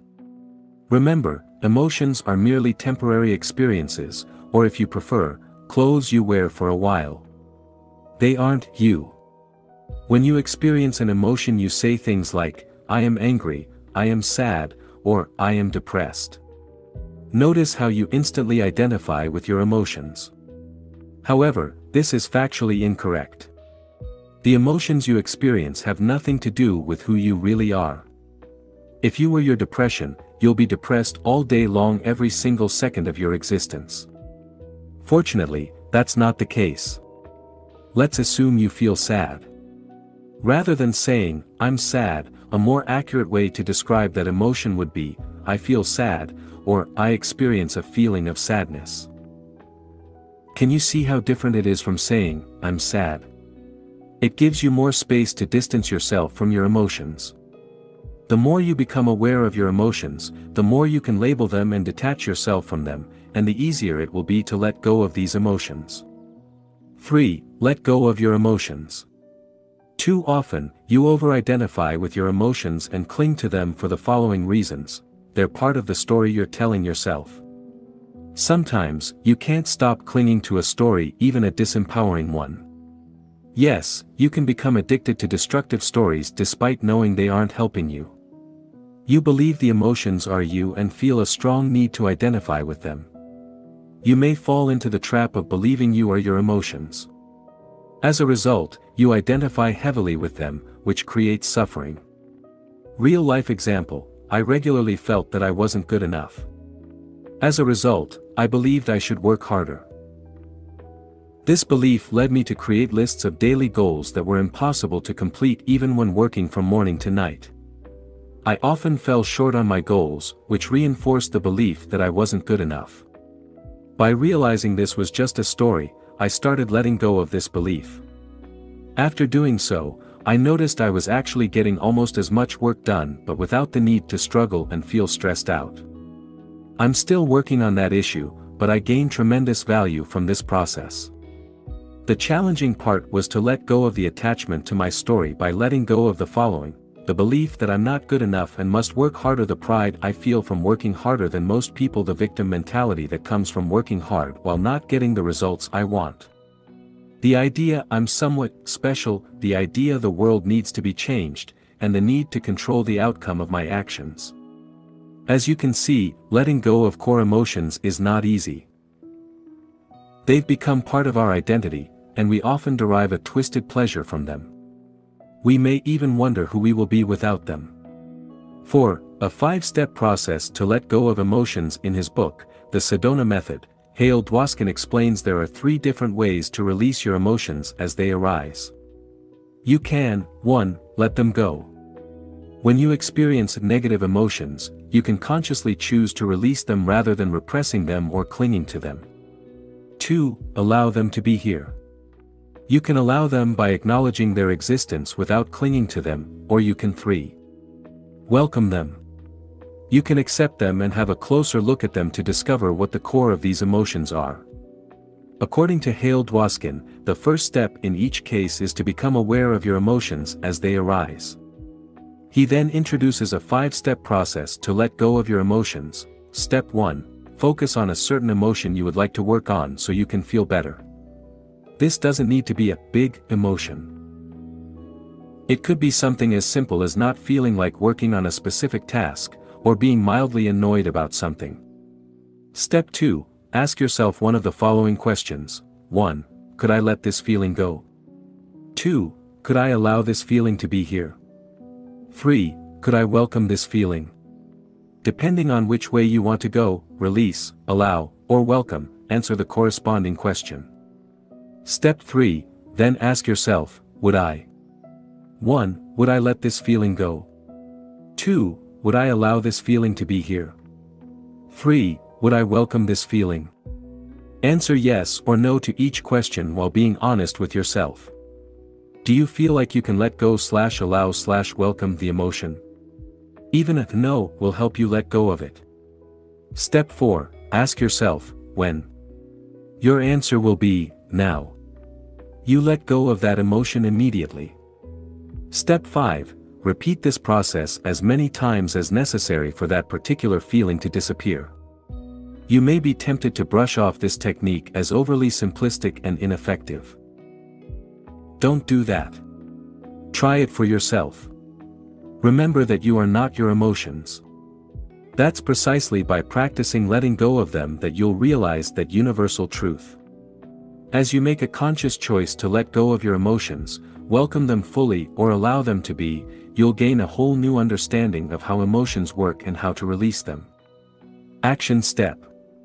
Use the exercises in the corresponding section of the workbook to start letting go of your emotions. Section 3.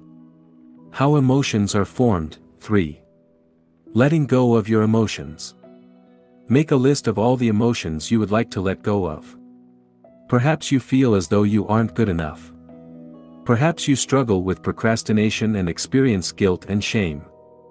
Maybe you blame yourself for something you did in the past, or you worry about your future. Just write down whatever comes to your mind. Now, use the method mentioned above. Select one emotion, then ask yourself, could I let this feeling go? Would I? Yes/no, when? Now, don't worry if you're not successful at first. You'll have plenty of opportunities to practice in the future. 14. Conditioning your mind to experience more positive emotions. Try to see that a thought about a person or event is merely a thought about that person or event. It is the thought about them that makes you feel the way you do. To change the way you feel, change the way you think. Vernon Howard, The Power of Your Supermind. We've discussed how emotions are formed, and we've introduced a process you can use to release your negative emotions. Now, let's see how you can condition your mind to start experiencing and intensifying positive emotions in your life. You are what you think about most of the time. For thousands of years, mystics have told us we are the results of our thoughts. Buddha allegedly said, "What you think, you become." The essayist and poet, Ralph Waldo Emerson, said, "We become what we think about all day long," while Mahatma Gandhi said, "A man is but the product of his thoughts."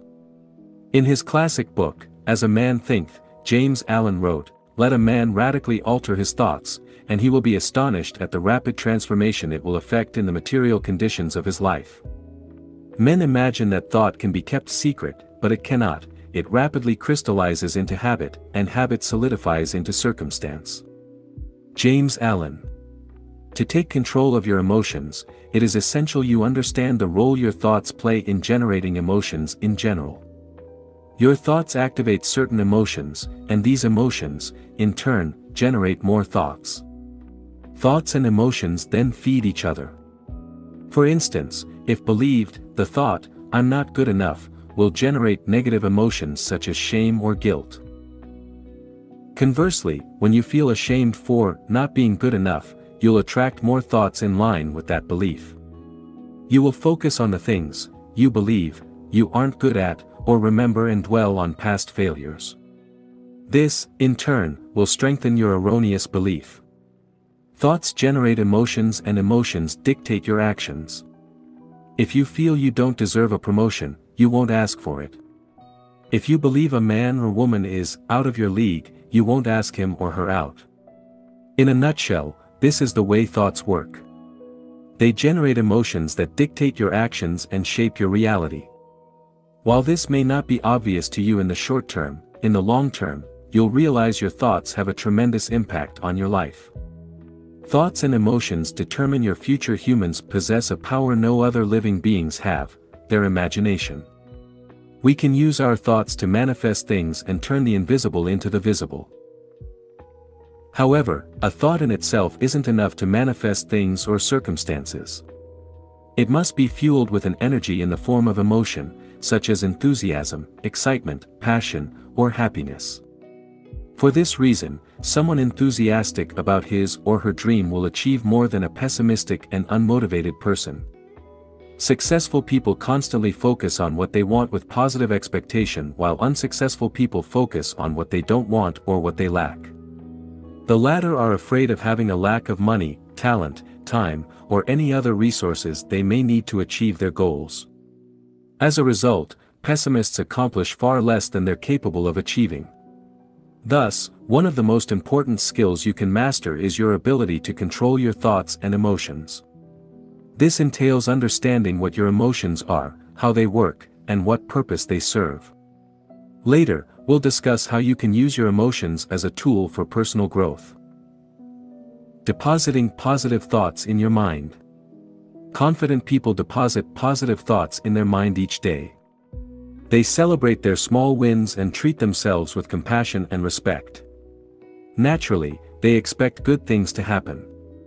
On the other hand, people with low self-esteem bombard their mind with disempowering thoughts. They discard their accomplishments as no big deal and fail to recognize their strengths and the positive intent behind their actions. No wonder they feel unworthy. For more information, read section, Not Being Good Enough. Both use their thoughts to distort reality, but who do you think is better off? The person who deposits positive thoughts in their mind, or the person who dwells on negative thoughts? Does it mean positive thinking is going to solve all your problems and eliminate your negative emotions once and for all? Of course, not. Thought manipulation is simply one of the tools you can use to master your emotions. The limit of positive thinking. Repeating to yourself, I'm happy, I'm happy, I'm happy, all day long won't turn you into a living Buddha. You may benefit from it, but you'll still experience negative emotions. Unless you know how to deal with negative emotions when they appear, you'll fall prey to your own disempowering story. This story could be why you're such a loser. Interestingly, people are often addicted to their story, even the negative ones, and are unable to let go of the why, because they are fundamentally flawed, will never be happy because aren't worthy of love, are never going to make it, and will never get married, and so on. I can guarantee you are addicted to a story. Now we'll discuss how you can condition your mind to experience more positive emotions. After that, we'll see how you can deal with negative emotions as they arise. Choosing the emotions you want to experience. To condition your mind, the first step is to decide what emotions you want to experience more of. Do you want to be happier? More motivated? More proactive? The second step is to put in place a specific program to allow you to experience your chosen emotions. The final step is to practice feeling that emotion every day. Feeling the same emotion over and over allows you to better access it. Neuroscience has shown that experiencing the same thought or emotion repeatedly strengthens the corresponding neural pathways, easing future access to that thought or emotion. Put it simply, the more you experience an emotion, the easier it becomes to generate. That's where daily conditioning comes into play. To condition your mind to experience positive emotions, you can use the method we introduced earlier, interpretation plus identification plus repetition equals strong emotion. Here is how to use the formula in this situation: interpretation, visualizing certain events or generating particular thoughts you see as positive. Identification, identifying with these events or thoughts by feeling the way you want to feel. To do this, you can use all the techniques we mentioned in the section, What Impacts Your Emotions, such as positive affirmations and visualization. Repetition, keep repeating the same thoughts and identifying with them. By doing so, you allow your mind to access the related emotions more easily. Below are some examples of practices you can use based on how you want to feel. 1. Gratitude. To feel more grateful, make gratitude a daily routine. Every morning, focus on what you're grateful for.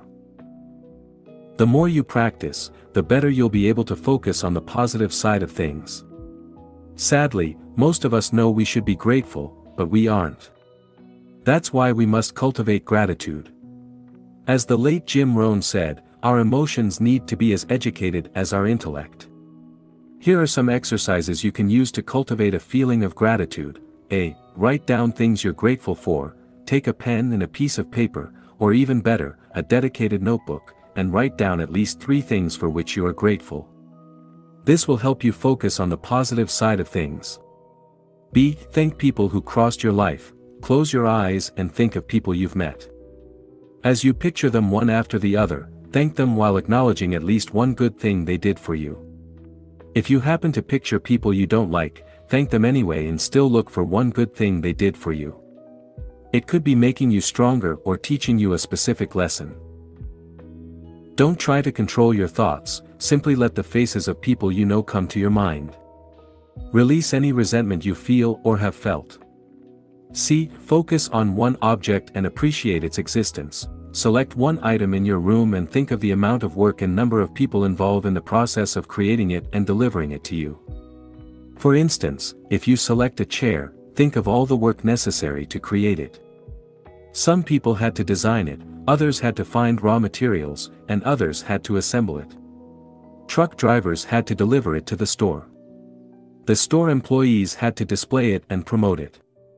You or someone else had to go and collect it. The car you drive also had to be built by other people, and so on. Think of how you benefit from this chair. Remember a time you were so tired you couldn't wait to sit. Didn't it feel great when you could finally sit? Thanks to the chair you can not only sit, but you can also use your computer, write, read, drink coffee, or have a pleasant conversation with your friends. D. Listening to gratitude songs/guided meditation. Listen to gratitude meditation. Search gratitude meditation on YouTube. 2. Excitement.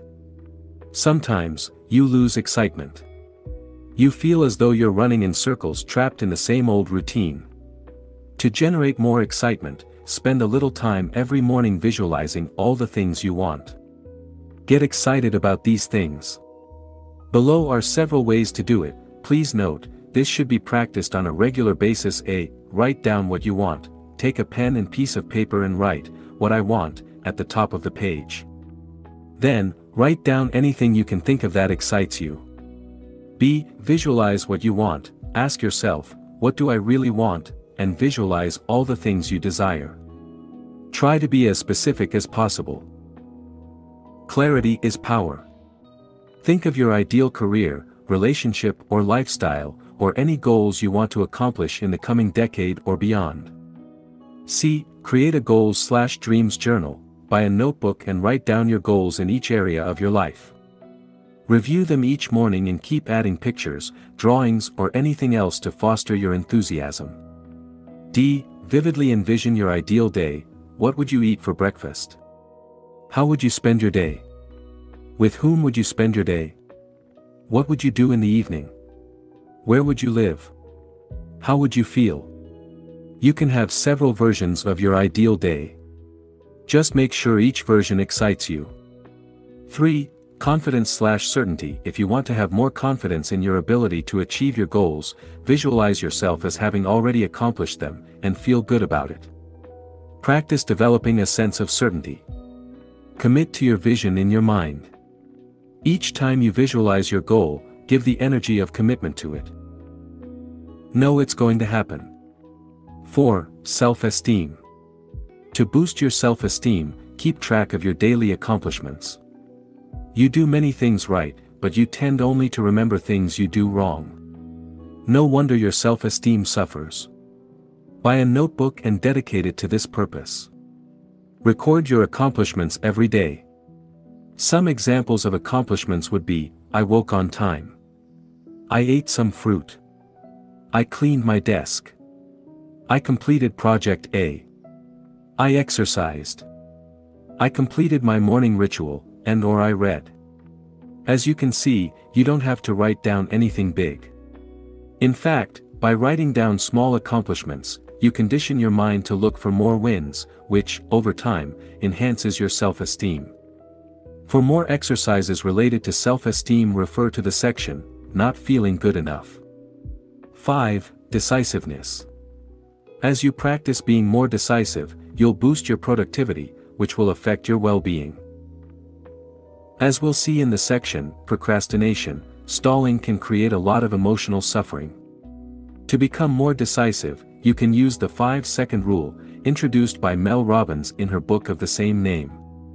In it, Mel Robbins argues there is only one rule when it comes to productivity, success, or getting everything you ever wanted: you have to do something whether you feel like it or not. If you can do the things you don't feel like doing, you'll get everything you've ever wanted. Her 5-second rule states you have 5 seconds from the moment you have an idea to the moment you take action. If you fail to act within these 5 seconds, your mind will talk you out of it.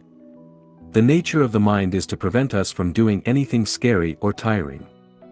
For instance, you have 5 seconds to introduce yourself to someone you want to talk to at an event, send that important email, or ask a question during a meeting. Exercise. Strengthen your decisiveness. To practice the 5-second rule, you can start with small things. Make a list of things you procrastinate over.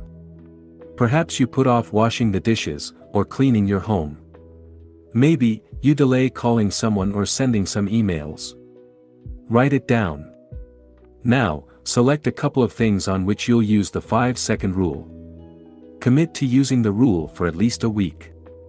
When you think of washing the dishes, calling someone, or anything, count down from 5 to 0, and take action before you reach 0. Common mistakes to avoid when conditioning your mind. As you condition your mind to experience more positive emotions, avoid making the following mistakes: trying to implement too many changes at once. Stick to 1 or 2 exercises for a month or so before trying any other exercises. Starting too big, keep it small and make sure the exercises aren't too challenging. Remember, taking control of your emotions is a long-term game. It's a marathon, not a sprint. To learn more about how to create an exciting morning ritual, please consult my book, Wake Up Call: How to Take Control of Your Morning and Transform Your Life. Action Step. Refer to the corresponding section in the workbook and choose the emotions you want to experience more of. Section 3. How to change your emotions. 4. Conditioning your mind. 15. Changing your emotions by changing your behavior. Action seems to follow feeling, but really action and feeling go together, and by regulating the action, which is under the more direct control of the will, we can indirectly regulate the feeling, which is not. William James, philosopher and psychologist. We've seen you can influence your emotions by using your body, mind, or words. We've also discussed how you can change your interpretations of thoughts or events to change your emotional state.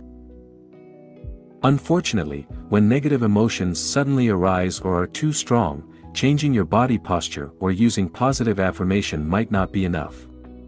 In fact, trying to replace a negative emotion by a more positive one often fails. You cannot always overcome depression by cheering up or counteract grief by deciding to just feel good. Neither can you expect profound sadness to disappear by repeating the phrase/mantra, "I'm happy, I'm happy, I'm happy." However, you can influence the way you feel by changing your behavior. As you alter your behavior, your feelings will change accordingly. It may happen almost immediately, as when you distract yourself from mild anger by performing a task. Or it may take weeks or even months while you deal with profound emotions such as intense grief or depression.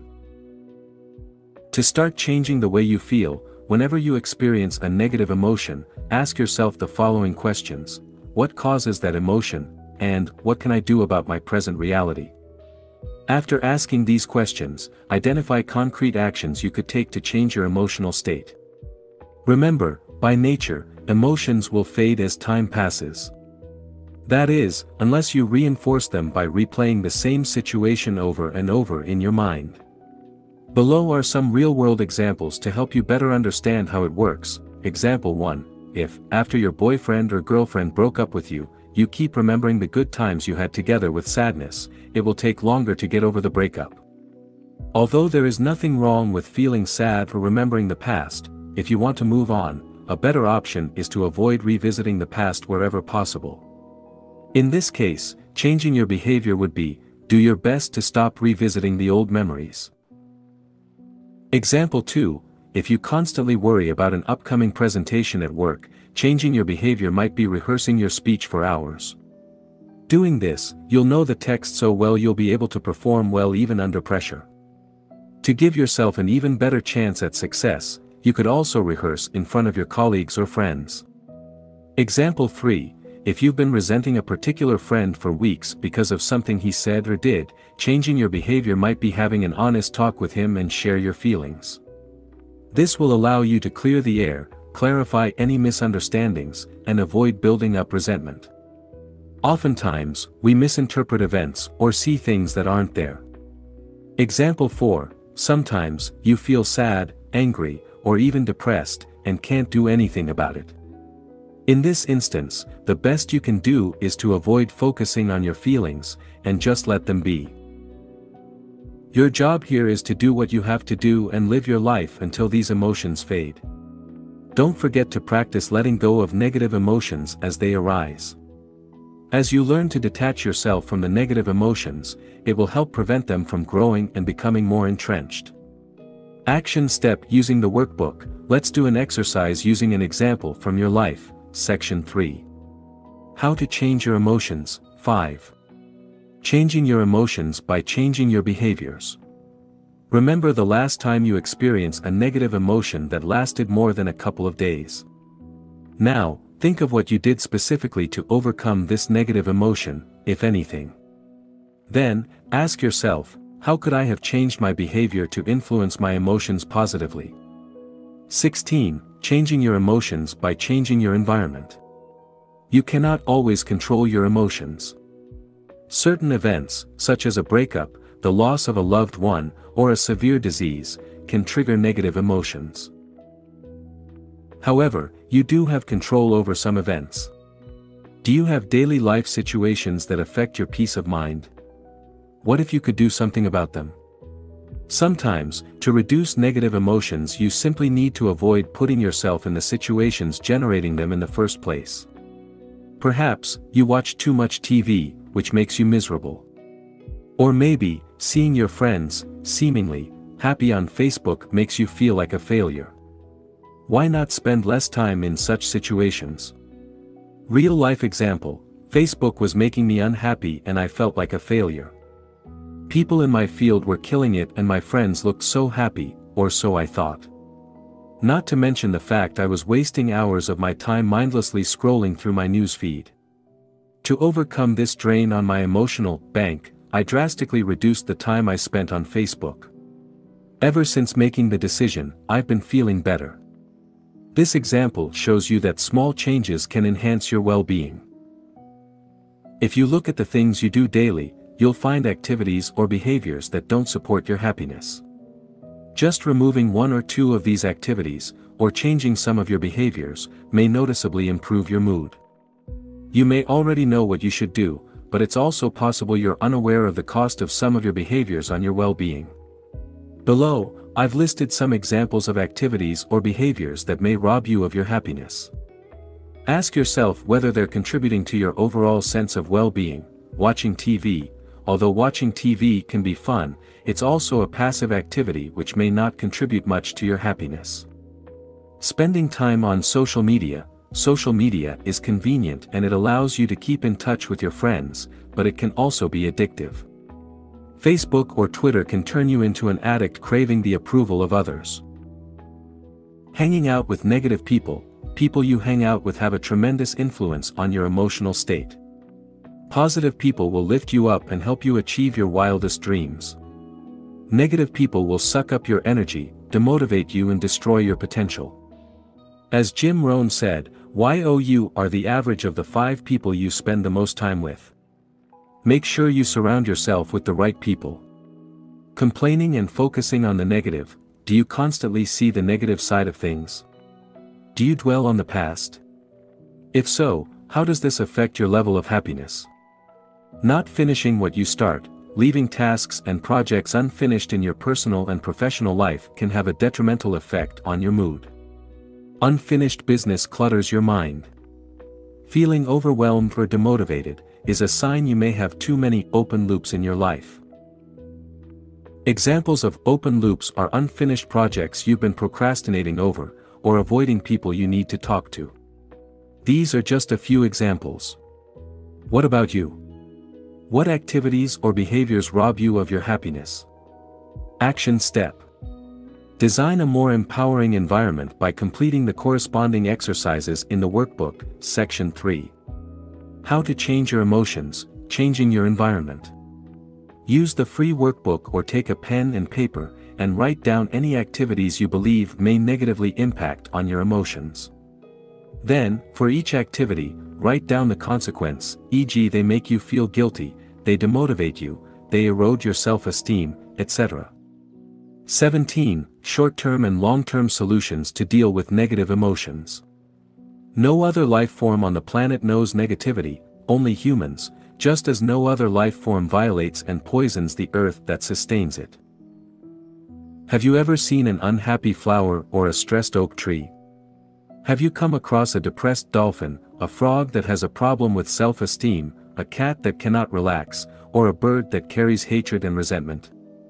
The only animals that may occasionally experience something akin to negativity or show signs of neurotic behavior are those that live in close contact with humans and so link into the human mind and its insanity.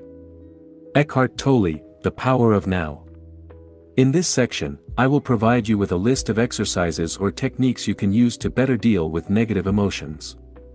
No matter how much control you have over your mind, you'll still experience a whole bunch of negative emotions in the future, from mild frustration to depression. You'd better be prepared. I've listed below some things you can do to deal with negative emotions and have included both long-term and short-term solutions. 1. Short-term solutions. The following techniques will help you manage negative emotions as they arise. Try them out, and keep the ones that work for you. A. Change your emotional state. Distract yourself. An emotion is only as strong as you allow it to be. Whenever you experience a negative feeling, instead of focusing on it, get busy right away. If you're angry about something, cross something off your to-do list. If possible, do something that requires your full attention. Interrupt, do something silly or unusual to break the pattern. Shout, do a silly dance or speak with a strange voice. Move, stand up, go for a walk, do push-ups, dance, or use a power posture. By changing your physiology, you can change the way you feel.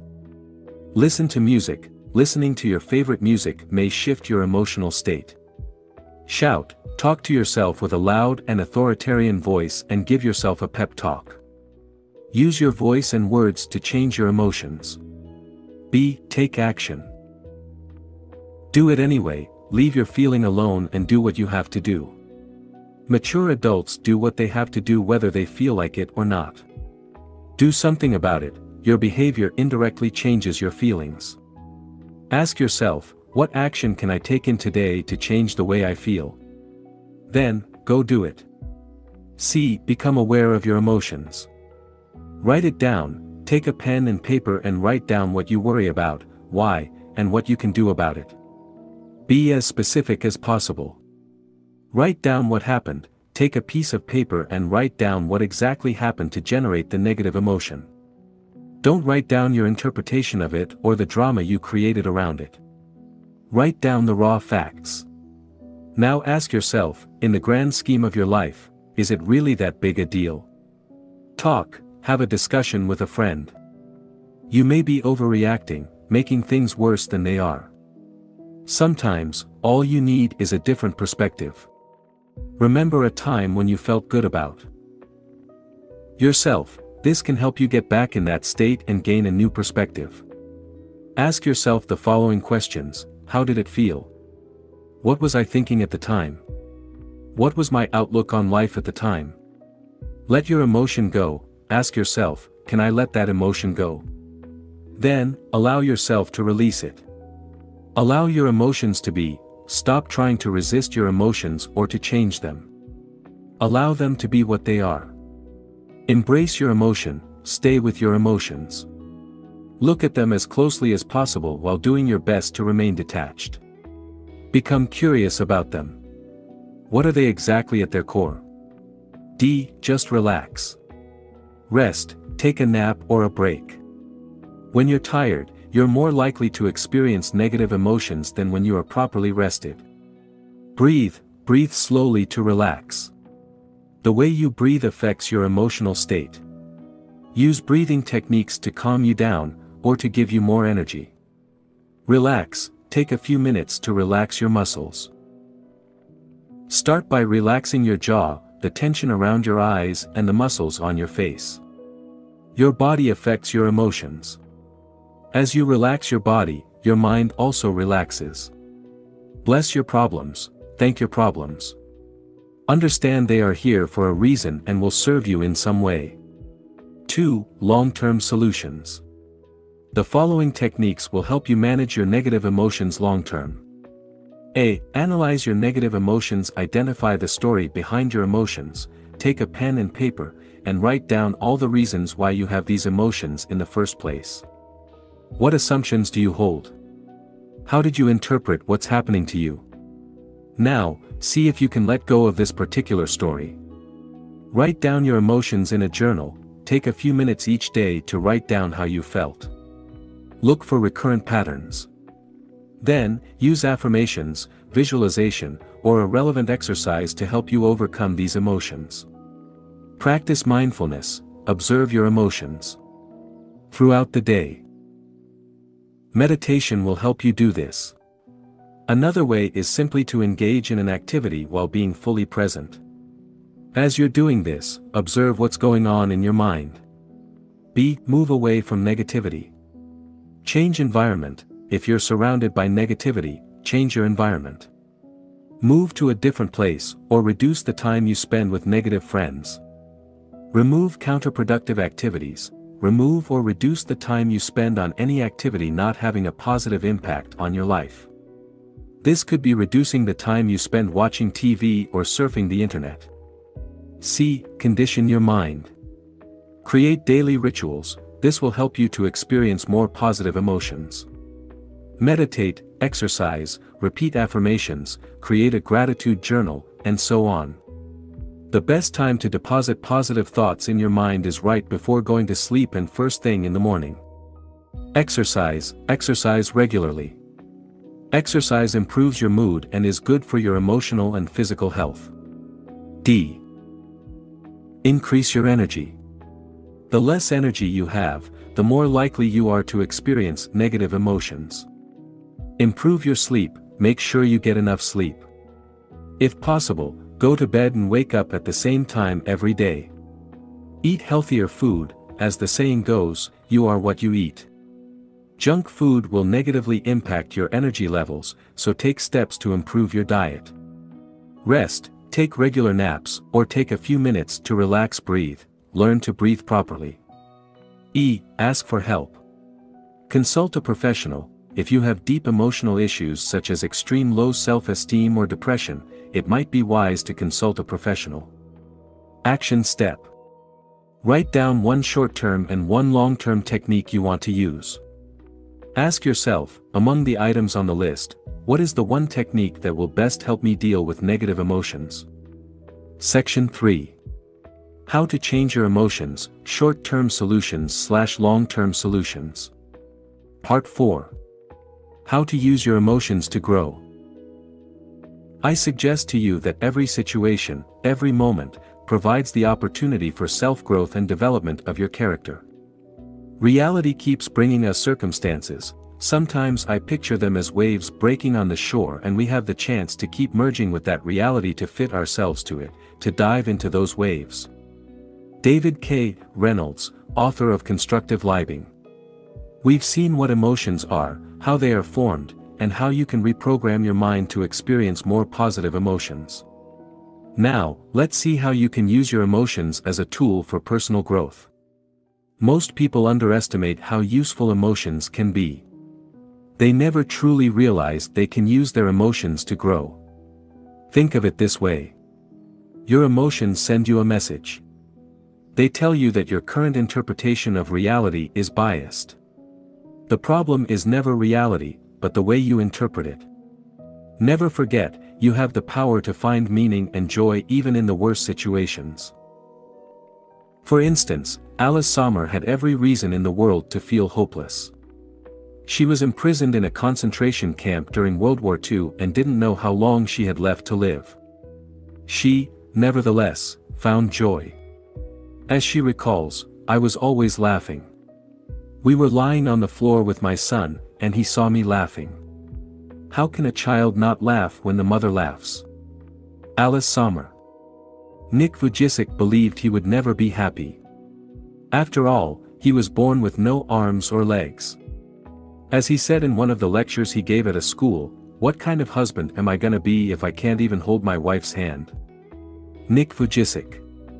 Under these circumstances, nobody would have blamed him if he had remained bitter all his life. However, he overcame his challenges, and today, in addition to being a successful motivational speaker, he's a happy husband and father of 2. These 2 examples show us we can overcome even the most challenging situations. They show us negative emotions don't last forever. Challenging times in our life are often the events that allow us to grow as human beings. Even a complete nervous breakdown can serve as a wake-up call for people. In this section, you'll learn how emotions work and how you can use them to grow, while simultaneously reducing the emotional suffering they create. 18. How emotions can guide you in the right direction. Emotions come and go and, ultimately, can't define you. But it doesn't mean they don't have a role to play. They can foster your personal growth by reminding you of what you already know: you need to make changes in your life. The more you ignore your emotions, the louder they will become. It starts with a small voice, a gut feeling, or an intuitive knowledge. As you dismiss this sign, it gets louder. Keep ignoring your emotions, and your body will begin to talk in the same way as you experience physical pain. For instance, let's say you feel an emotion you identify as stress. This tells you to make changes in your life. It could involve moving away from a stressful situation, improving the situation, or changing how you interpret it.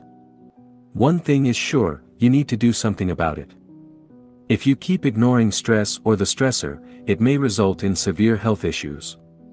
The bottom line is, your emotions send you a message. In the same way that physical pain tells you something is wrong with your body, emotional suffering tells you something is wrong with your mind. The power of self-awareness. Self-awareness is one of the most important components of your personal growth. Without it, you can't do much to change your life, since you can't change a problem unless you realize it exists. So, what is self-awareness? Self-awareness is your ability to observe objectively your thoughts, emotions, and behaviors without adding your own interpretation or story to it.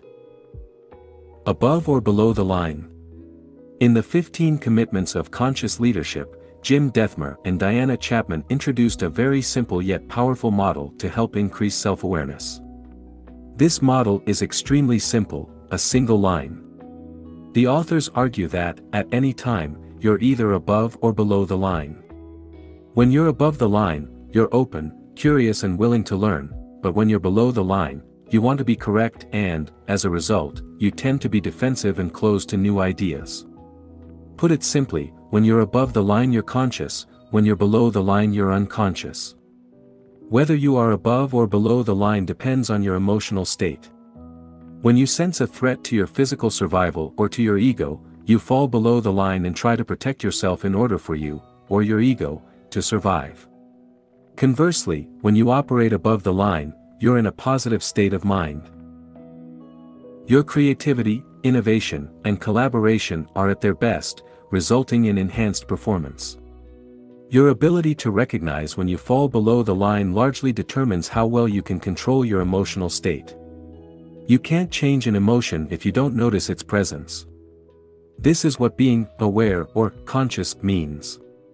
Below are some examples of above the line and below the line behaviors. Above the line, you are curious, listening, consciously feeling emotions, discussing without being argumentative, appreciating, taking responsibility, and questioning your beliefs. Below the line, you are clinging to an opinion, finding fault, arguing, rationalizing and justifying, gossiping, enrolling others to affirm your beliefs, and attacking the messenger. Fear versus love. Another simple model you can use is the fear versus love model. Throughout your day, you either act out of fear or out of love. You act out of fear and your focus is on getting something, be it other people's approval or attention, money or power.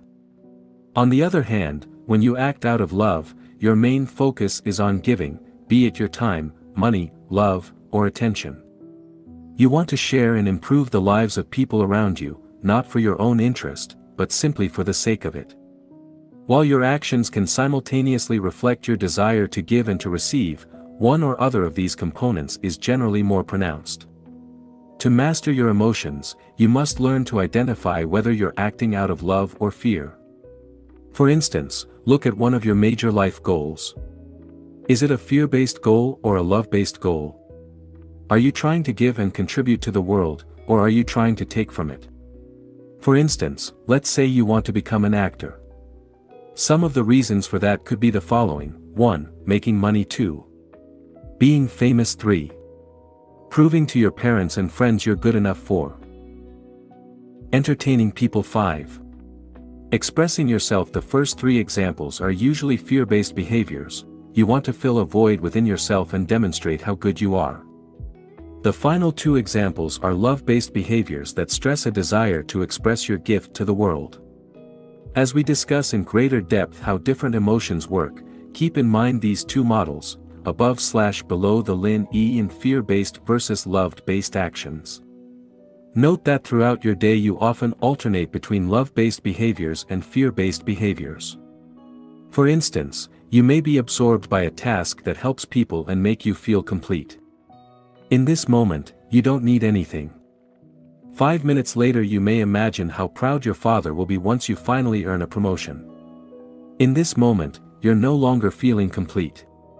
Instead, you are trying to get something, in this situation, your father's approval. Start noticing the underlying motivations behind your actions. As you do so, you'll begin to realize you spend a considerable amount of time trying to earn other people's approval, whether they be your colleague, your boss, your parents, or your partner. Notice this, and ask yourself what you can do to move from wanting to get to wanting to give. Now, with these two models in mind, let's see how you can bring more awareness to the emotions you experience in your day-to-day life. 19. Recording your emotions. The first step to improve the way you feel is to become more aware of the emotions you experience on a regular basis. Before you can generate more positive emotions, you must first determine your starting point. To shed a light on the emotions you're experiencing in your daily life, I invite you to record your emotions for an entire week. Use a notebook or the downloadable worksheet to do so. Spend a couple of minutes each day to record how you feel and rate yourself on a scale of 1 to 10, 1 being the worst you can feel, and 10 being the best you can feel. At the end of the week, give yourself an overall score and answer the following questions. What negative emotions did you experience? What caused these emotions? What are the hard facts? Did you have specific thoughts that lead you to feel that way? Did external events trigger these negative emotions? Did you lack sleep? Did you become ill? Were you in an accident? What really happened? Not in your mind. But in the physical world, what was your interpretation of the facts? What would you need to believe to feel that way? Are your beliefs accurate? Could you have felt better by interpreting thoughts or events differently? How did you return to your neutral state? What happened exactly? Did you change your thoughts? Did you take action on things you were avoiding doing? Did it just happen naturally? What could you have done to avoid or reduce these negative emotions? Concrete example, let's say you record your emotions for a week and notice that you were mildly depressed for a couple of days. Here is what it could look like. What caused this emotion? I was asked to do a task at work and felt unable or incompetent to complete it. What really happened? I was asked to complete a task and I did it. What was your interpretation of the facts? I felt like I was incompetent and everybody in the office but me could do the task. I felt as though I should have been able to do the task well. I felt as though everybody was judging me. What would you need to believe to feel that way? I would need to believe, I am incompetent. Being incompetent is unacceptable. I should have been able to do that task. Everyone is judging me. Are your beliefs true? Are you really incompetent? Maybe I'm biased and I judged myself too harshly. Is being incompetent unacceptable? No. The fact is, I cannot always be competent at everything. Should you be able to do that task? I haven't much experience performing similar tasks and there was no way I could do it without asking for help. Is it true that everyone judging you? Some people may judge me, but that's probably not true of everyone. It's also possible nobody really cares. After all, they have their own issues to deal with. And what if nobody noticed? Or perhaps, I did okay and the negativity is all in my mind. How did you return to your neutral state? I realized it was actually no big deal. I asked a colleague whether I did the task correctly. He helped me and gave me some advice. He also recommended some good books to help improve my skills. What could you have done differently to avoid or reduce this negative emotion? I could have asked someone to help me instead of trying to do everything on my own. As you go through this process, you'll notice what causes you to experience negative emotions. You'll be able to identify self-defeating behaviors and overcome them using daily conditioning and affirmation. Additional tip, remember to write down how you feel each day using a dedicated journal. This will help you detach yourself from your emotions as you realize ups and downs are a normal part of living. Action step. Record your emotions using the workbook, section 4. How to use your emotions to grow, record your emotions. 20. Not being good enough. When I won the Oscar, I thought it was a fluke. I thought everybody would find out, and they'd take it back. They'd come to my house, knocking on the door, "Excuse me, we meant to give that to someone else." That was going to Meryl Streep. Jodie Foster. You think, why would anyone want to see me again in a movie? And I don't know how to act anyway, so why am I doing this? Meryl Streep, do you feel as though you aren't good enough? Guess what? You're not the only one. The other day I wrote the following to a fellow blogger: there are a lot of topics I could write about, but there are already so many books out there. Sometimes, I'm like, what's the point? He replied, I know the feeling of, what's the point? Everything worth saying has already been said. And who am I to write about it anyway? What have I achieved so far?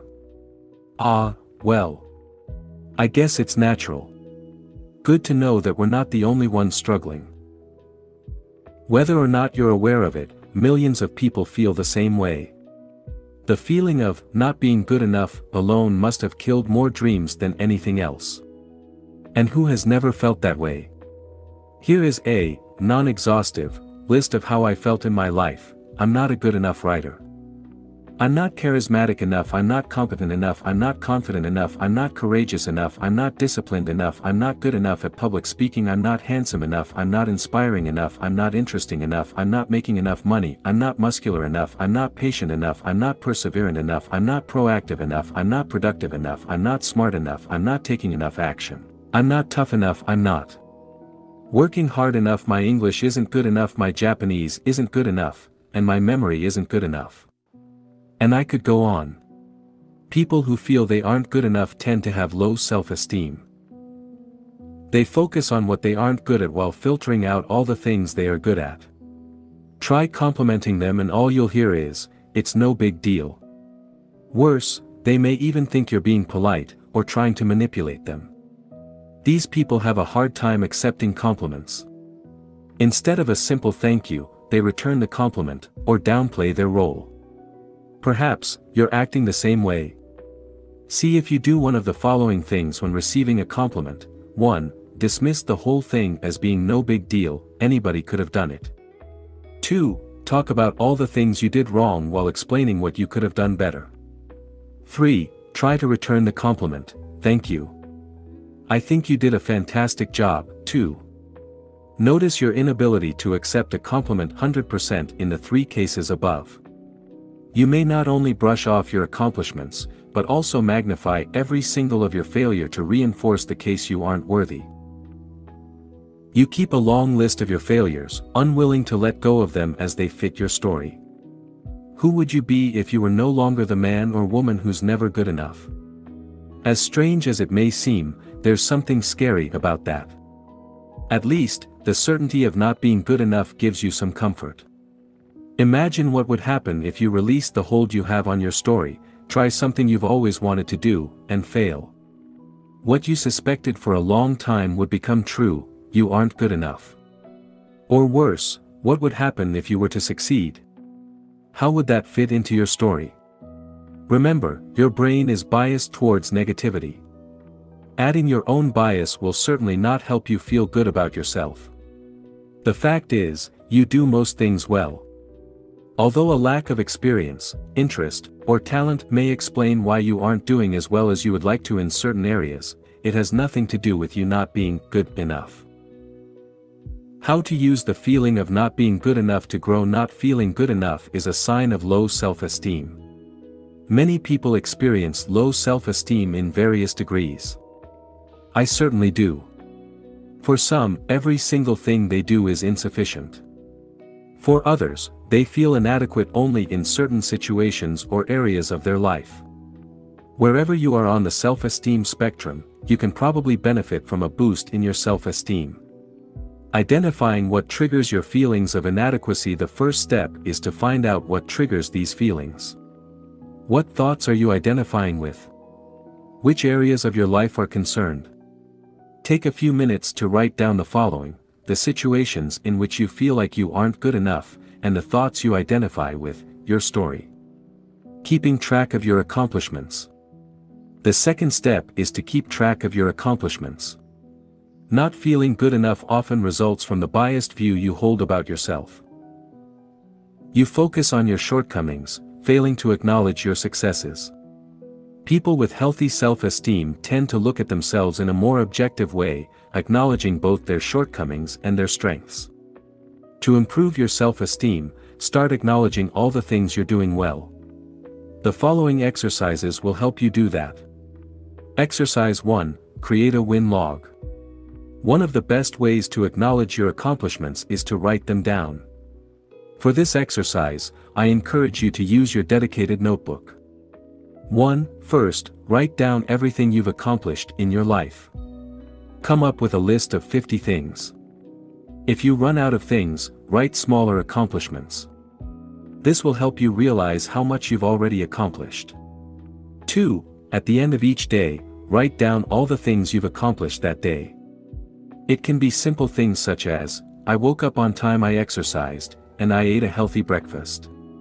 Try to come up with 5 to 10 things each day.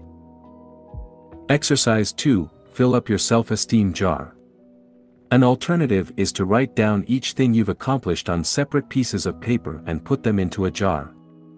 Here are a few recommendations to ensure you make the most out of this exercise. Make sure your jar, or any other container you use, is in a visible location. The best location is probably on your desk, the second best location is your bedroom. Select a container you like. Choose a design you're fond of. It's all about your self-esteem, so anything that makes you feel good is advisable. Make sure it is transparent so that you can see it filling up. Give it a positive name, e.g. my self-esteem jar, declaration of love to myself, etc. Write your accomplishment on a paper you love. For instance, use different colors so that when the jar fills up, it creates something pleasant to the eye. One idea would be to use origami paper. Write with your favorite pen. The idea is to show more respect towards yourself by acknowledging your multiple accomplishments. Exercise 3. Create a positive journal. You can also create a journal to write down every compliment you received that day. Your colleague told you your shoes look nice, write it down. Your friend complimented your hair, write it down. Your boss told you how well you did at a task, write it down as well. Don't question the sincerity of these compliments. Always assume they are genuine. The idea is to train your mind to focus on the positive things that happen in your life.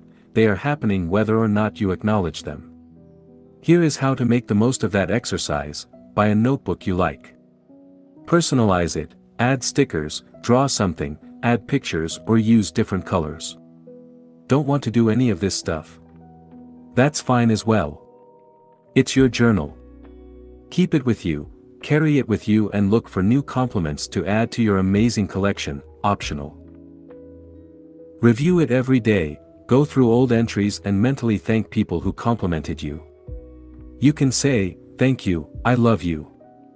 Feel free to read the old entries in the morning, in the evening, or both, or whenever you feel like it.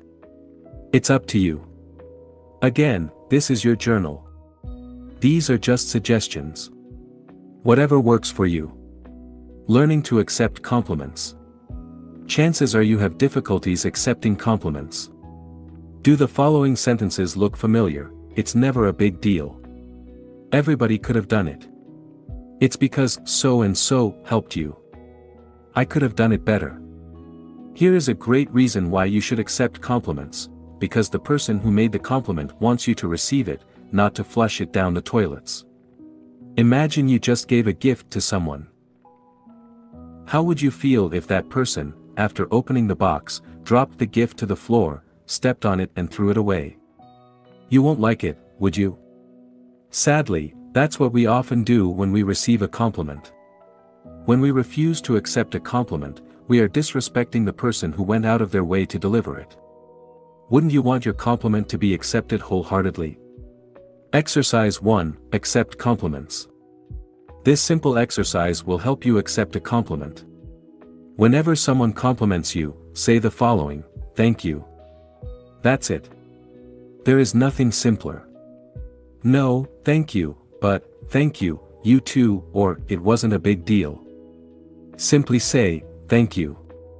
Here is how to make the most of that exercise. Say thank you out loud and clearly. You may discover you have the tendency to repress your feelings and end up saying thank you almost mechanically. In fact, you may realize you've never really said thank you with all your heart. Let it sink in. Before you start a new sentence, give space for the feeling of gratitude to express itself. Don't downplay the compliment or explain why you're worthy or unworthy of it.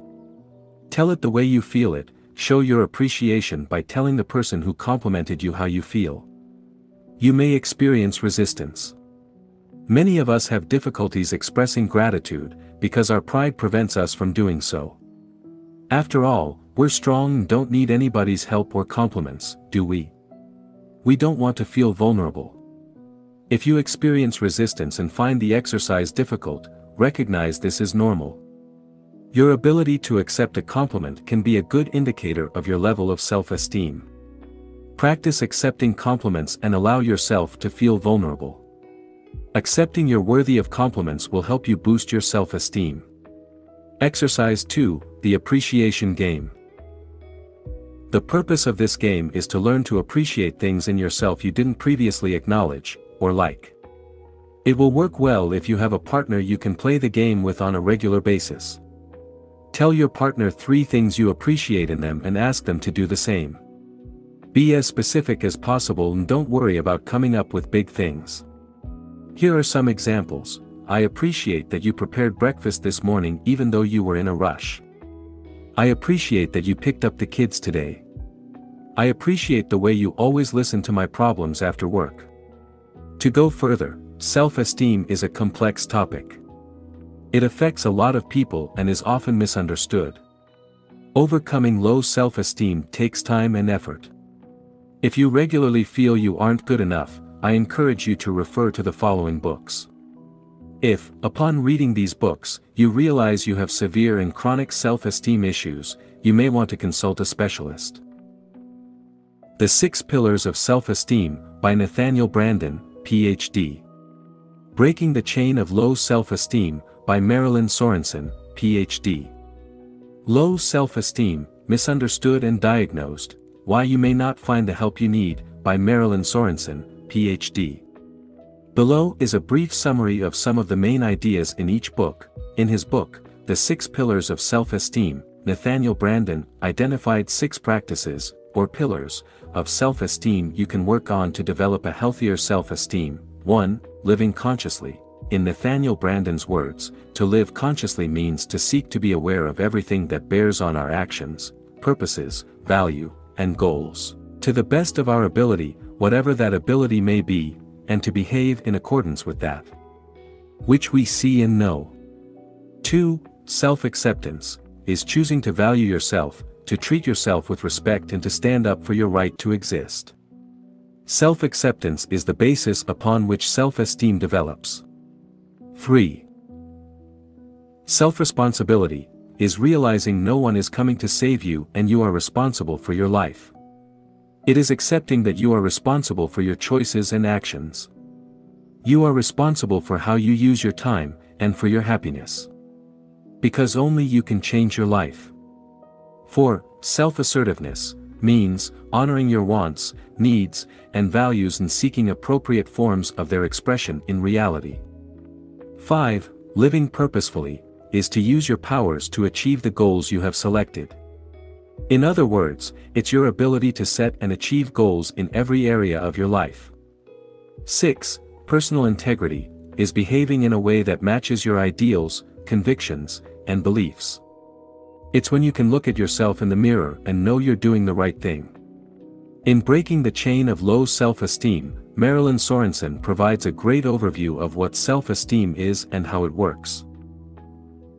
The author explains that low self-esteem stems from the negative perception you hold of yourself, a perception that is largely, if not entirely, based on your negative interpretations of past experiences. This distorted perception of reality leads you to experience fear and anxiety. Your family environment may have played a big part. Perhaps, your parents have repeatedly put you down, making you feel as though nothing you did was ever good enough. You may now firmly believe you are less worthy than others. As a result, you filter everything based on this negative image of yourself. It's as if you were looking at reality through tinted glasses, glasses that discard praise and compliments, remembering only criticisms. The examples in her books will help you understand how self-esteem issues manifest in real life.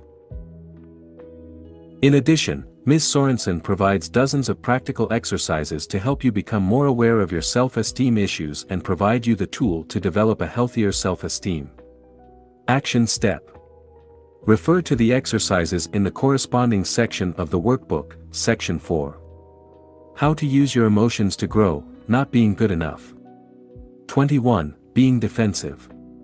Our love of being right is best understood as our fear of being wrong. Catherine Schultz, journalist and author. Do you constantly justify yourself? Are you offended whenever someone insults you or disrespects you? There are very specific reasons why you get defensive. By becoming conscious of these reasons, you'll learn a lot about yourself and be able to let go of that desire to defend yourself. First, let's see why you get defensive. Why you get defensive. The need to defend yourself stems from your desire to protect your story, or your ego. Every time your ego is threatened, you are triggered and feel the need to defend it. I believe there are three main reasons why you are triggered. 1. There is part of truth in what you were told. 2. You believe there is part of truth in what you were told. 3. A core belief you hold has been attacked. Note that because we all have different stories, what triggers you might not trigger someone else.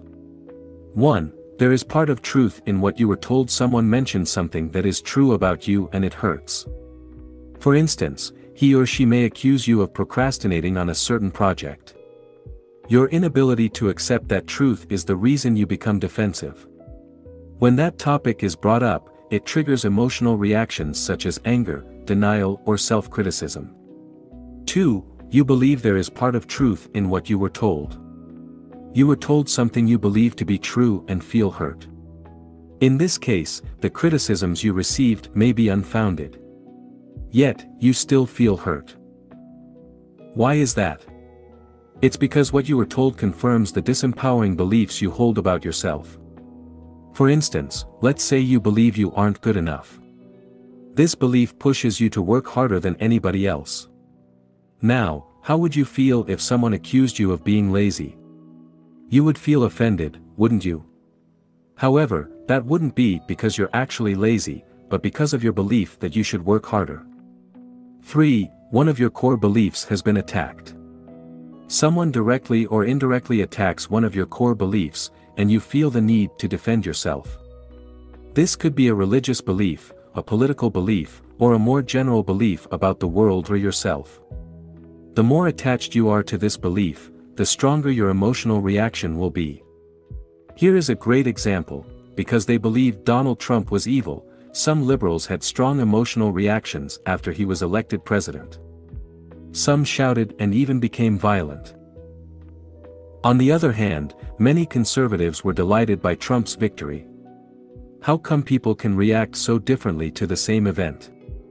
This is because of their core beliefs. Both Democrats and Republicans strongly identify with their political beliefs. This led hardcore Democrats to burst into tears and hardcore Republicans to rejoice. Whenever a belief you're strongly attached to is attacked or challenged, you'll experience an emotional reaction. The deeper the belief is, the stronger the emotional reaction will be when it is attacked. An extreme example would be someone ready to kill anybody who dares to criticize his or her religion. How to use this emotion to grow. Look at the situations that triggers you. Whenever you feel offended, ask yourself why. What belief led you to defend yourself? Can you let go of this belief? And is this belief really true? By doing this, you'll learn a great deal about yourself. You'll be able to let go of beliefs that aren't serving you well, and you'll realize that, in most cases, you don't even need to defend yourself. Action step. Refer to the exercises in the corresponding section of the workbook, Section 4. How to use your emotions to grow, getting defensive. Whenever you become defensive, remember to ask yourself the following questions. What am I trying to protect here? Can I let go of that belief? What would I be without that belief? 22. Stress and worry.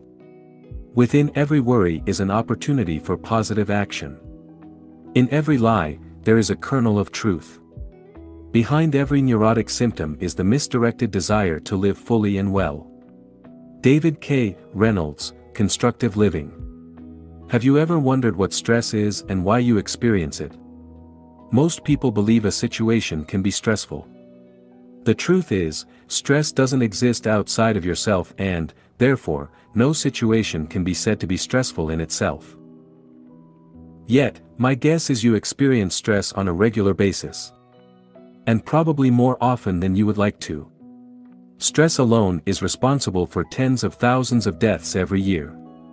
Stress does more harm than many diseases and leaves countless families grieving the loss of a loved one. This is why it is essential you take active steps towards reducing your stress levels. Taking responsibility for your stress. Stress is something you have some control over and, therefore, must take responsibility for. The more you take responsibility for it, the better you'll be able to reduce it. Stress happens for various reasons and manifests in numerous situations. The traffic jam on your way to work, a business presentation, tensions with your boss, or frequent disputes with your spouse, all constitute potential sources of stress. There are two ways you can reduce stress: by avoiding situations you perceive as stressful, and by becoming better at dealing with stressful situations. We'll see how you can use these methods to reduce your stress levels. How you can use stress to grow.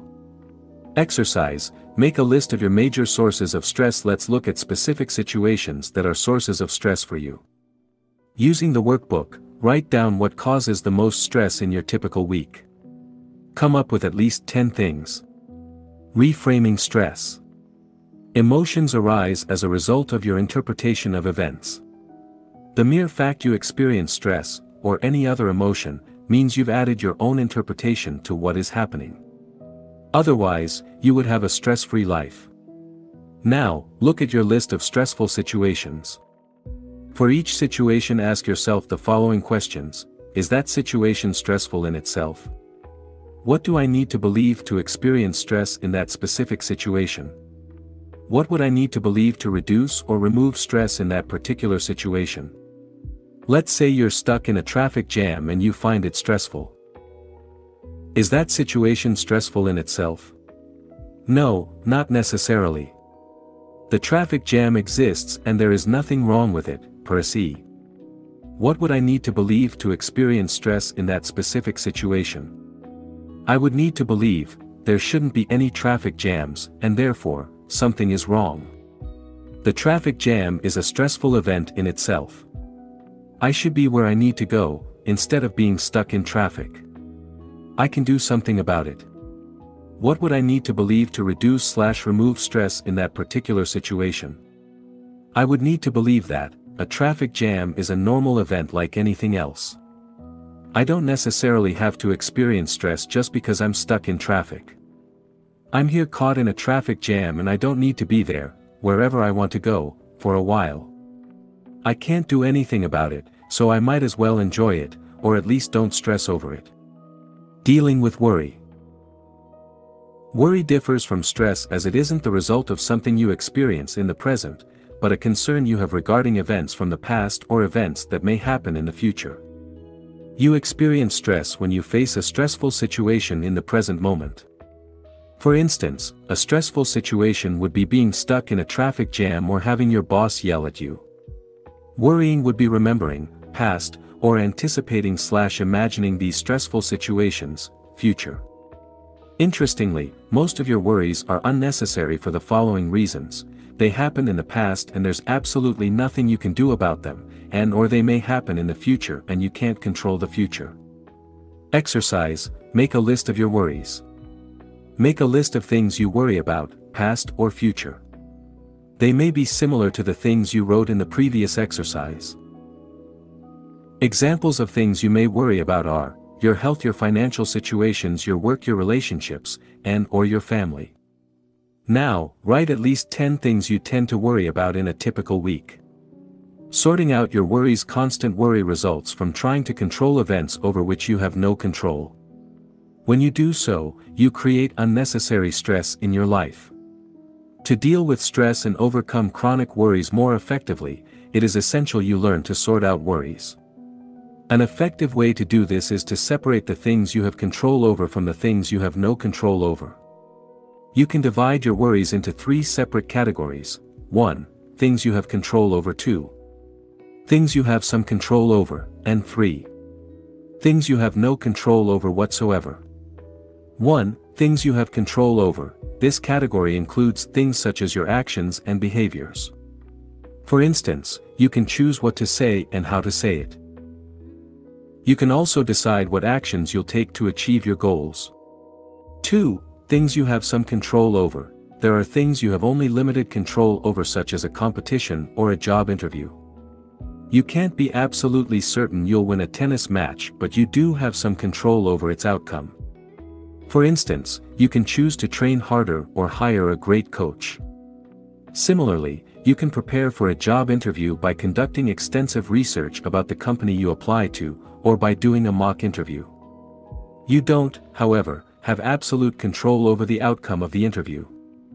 3. Things you have no control over. Unfortunately, there are also many things you have no control over.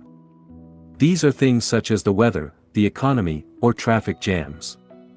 Exercise. Sort out your worries. Look at your list of stressful situations. Next to each item, put C, control, SC, some control, or NC, no control. This simple act of sorting out your worries already helps reduce them. As you identify things you have no control over, you can let go of your urge to worry. Now, for things you have some control over, write down what you could do about it. What concrete actions could you take to alleviate them? For things you have no control over, can you let go of your need to control them and, instead, accept them? Taking 100% responsibility for your stress and worries. What if you had more control over your worries than you believe?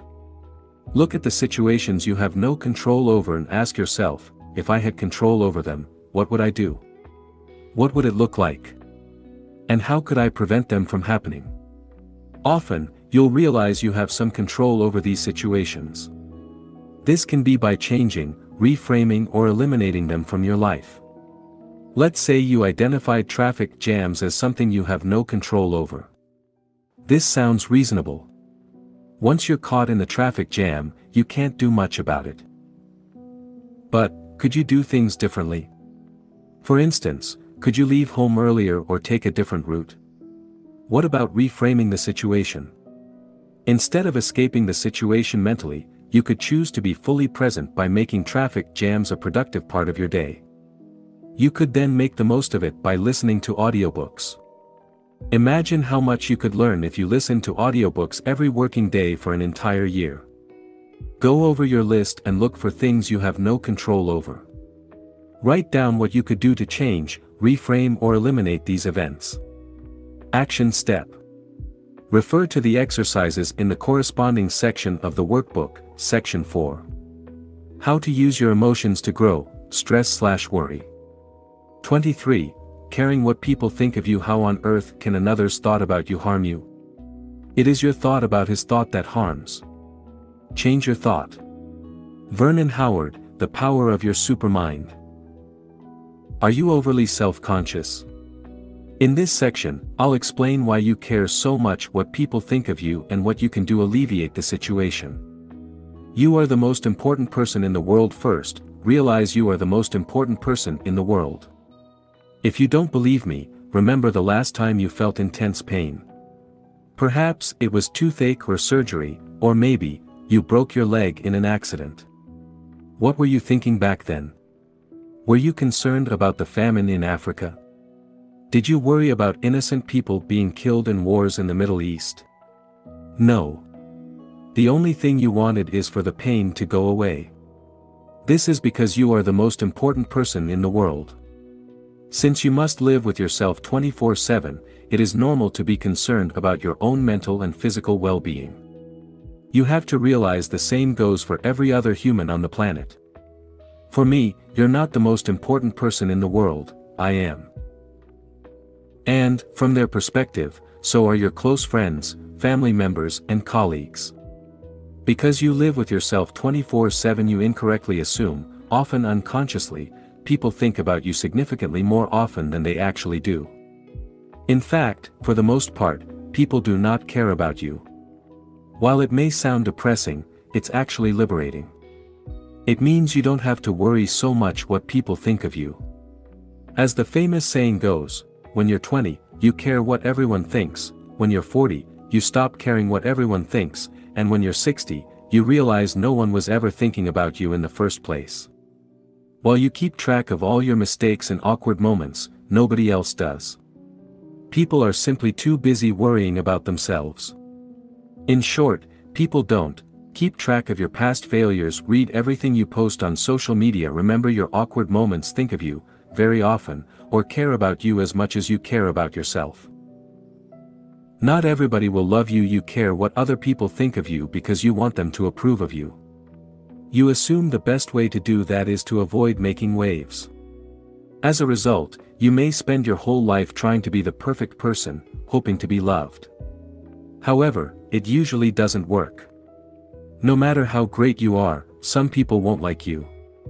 You may try to fix the image people have of you, but that won't work either. People will still see you the way they want to, because of their own values and beliefs. Thus, if you base your self-worth on what people think of you, you'll always be at the mercy of the approval of others. What will happen if they suddenly disapprove of you? Unfortunately, no amount of external approval will compensate for a lack of self-approval. By trying so hard to be loved by everybody, you risk living a dull life in which you're unable to express your personality. You'll end up mimicking your friends, pleasing everybody around you, but forgetting to please the most important person in the world, you. What people think of you is none of your business. You're not responsible for people's thoughts. In fact, what people think of you is none of your business. Your job is to express your personality the best way you can while having the purest intent possible. In short, your responsibility is to do your best to be your true self. Then, people may or may not like you, and either way is fine. Remember, the most influential people such as presidents and statesmen and women are often hated by millions. Therefore, don't make it your personal mission to change people's image of you. People are entitled to their beliefs and values, and they have the right to dislike you. They are free to interpret your actions and behaviors through their own filter. Part of your personal growth is to accept you don't have to be liked by everybody, and finally, you can be yourself. How to use this emotion to grow? Being overly self-conscious means, 1. You have a distorted view of the way people perceive you, and 2. You are attached to a self-image you want to protect. To stop being so self-conscious, you must address these 2 points. 1. Change your interpretation of the way people perceive you to care less about what people think of you. It is essential for you to redefine your relationships with other people. This entails realizing that, in general, people don't care about you, and you don't care about people. Exercise 1. Realizing people don't care. This exercise will help you understand at a deep level, most people are not really concerned about you. Choose one person you know. It might be a friend, an acquaintance, or a colleague. Ask yourself how often you think about that person in your daily life. Now, put yourself in the shoes of that person. How much do you imagine he or she thinks about you during an average day? How much does he or she keep track of what you do or say? What do you think he or she is worrying about right now? Repeat this process with at least 2 more people. As you do this exercise, you'll probably realize other people are simply too busy to think of you often. After all, they live with themselves 24/7. In their own eyes, they are the most important person in the world. Not you. And this is only to be expected. Exercise 2, realizing you do not care. You're not that concerned about other people either. The following exercise will make you realize this. Go through your day and try to remember all the people you met or interacted with. It might be the waitress or the customers in the restaurant you lunched in, the people you saw on the street, and so on. Ask yourself how much you thought about these people prior to this exercise. You probably didn't think of them at all, did you? As you can see, you don't really have time to worry about other people. Most of the time you are concerned only about yourself. It's not to say you have no compassion or are a selfish jerk. You're merely being human. Stop being overly attached to your self-image. If you are overly self-conscious, chances are you worry too much about the way people perceive you. Perhaps you want their approval or are afraid they will judge you. It is essential you learn to let go of this self-image. Exercise, letting go of your self-image. Write down all the things you're afraid to be judged on, maybe you worry about your look, or you're afraid of saying something silly. Write down why you care. What is the issue here? What image are you trying to protect? Do people believe you're smart and you're afraid you can't live up to this image? Are you afraid of being rejected as a result of saying something wrong? This exercise will bring awareness to the things you're worrying about and will help you address them. In addition, don't forget to complete the exercises mentioned in the section, letting go of your emotions. Finally, remember people will always interpret your words and actions based on their values and beliefs. Therefore, to let your personality shine, you have no choice but to allow them to see you whatever way they wish to. Action step. Refer to the exercises in the corresponding section of the workbook, Section 4. How to use your emotions to grow, caring what people think of you. 24. Resentment. Even if we can't love our enemies, let's at least love ourselves. Let's love ourselves so much that we won't permit our enemies to control our happiness, our health, and our looks. Dale Carnegie, How to Stop Worrying and Start Living. When you resent people, you're angry at them because they didn't behave the way you wanted them to. Maybe they broke their promises, or perhaps they didn't give you what you expected from them. Perhaps you believed they owed you something, but they failed to deliver. Resentment often builds up when you fail to communicate effectively with the people you resent. That is, when you didn't tell them you felt hurt, or didn't communicate your needs and wants, assuming they would naturally cater to them. It can also grow when you did express your feelings but can't let go of them and forgive. As Nelson Mandela once said, resentment is like drinking poison and then hoping it will kill your enemies. It just doesn't work. Resenting people. As with any other emotion, resentment will grow in intensity following the formula, interpretation plus identification plus repetition equals strong emotions. You can resent someone for years for a rather insignificant event based on your interpretation of the event, your identification with the story you're telling yourself about it, and/or the number of times you replay the event in your mind. Let's say one of your friends betrayed you by not inviting you to a party. In your mind, your friend truly betrayed you and you deeply resent him for it. You can't stop thinking, how could he do that to me? The thought consumes you for weeks and you decide to cut ties with him. Months later you're still resenting him. Notice that the event in itself isn't upsetting. What creates resentment is your interpretation of the event. Now, is it possible that your interpretation was wrong? What if your friend assumed you wouldn't like the party? What if he thought you were too busy? Sure, he should have at least invited you, but nobody is perfect. If you'd put aside your interpretation and confronted him at the time, maybe things would have turned out differently. The danger of letting resentment build up. Often, what adds fuel to the fire is your inability or unwillingness to confront the people you resent. Instead of this, you keep revisiting in your mind what you think happened. As a result, your resentment grows stronger as time passes. This is especially true if you regularly interact with people you resent. How to use resentment to grow. Resentment occurs when you are unable to forgive and move on with your life. It is the result of being attached to what was in the past instead of focusing on what could be in the future. When you experience resentment, you are provided with an opportunity to learn how to forgive and let go and, more importantly, how to love yourself. Resentment is here to tell you that you must love yourself and value your peace of mind more than anything else. Your peace of mind must become more important than being right, taking revenge, or hating someone else.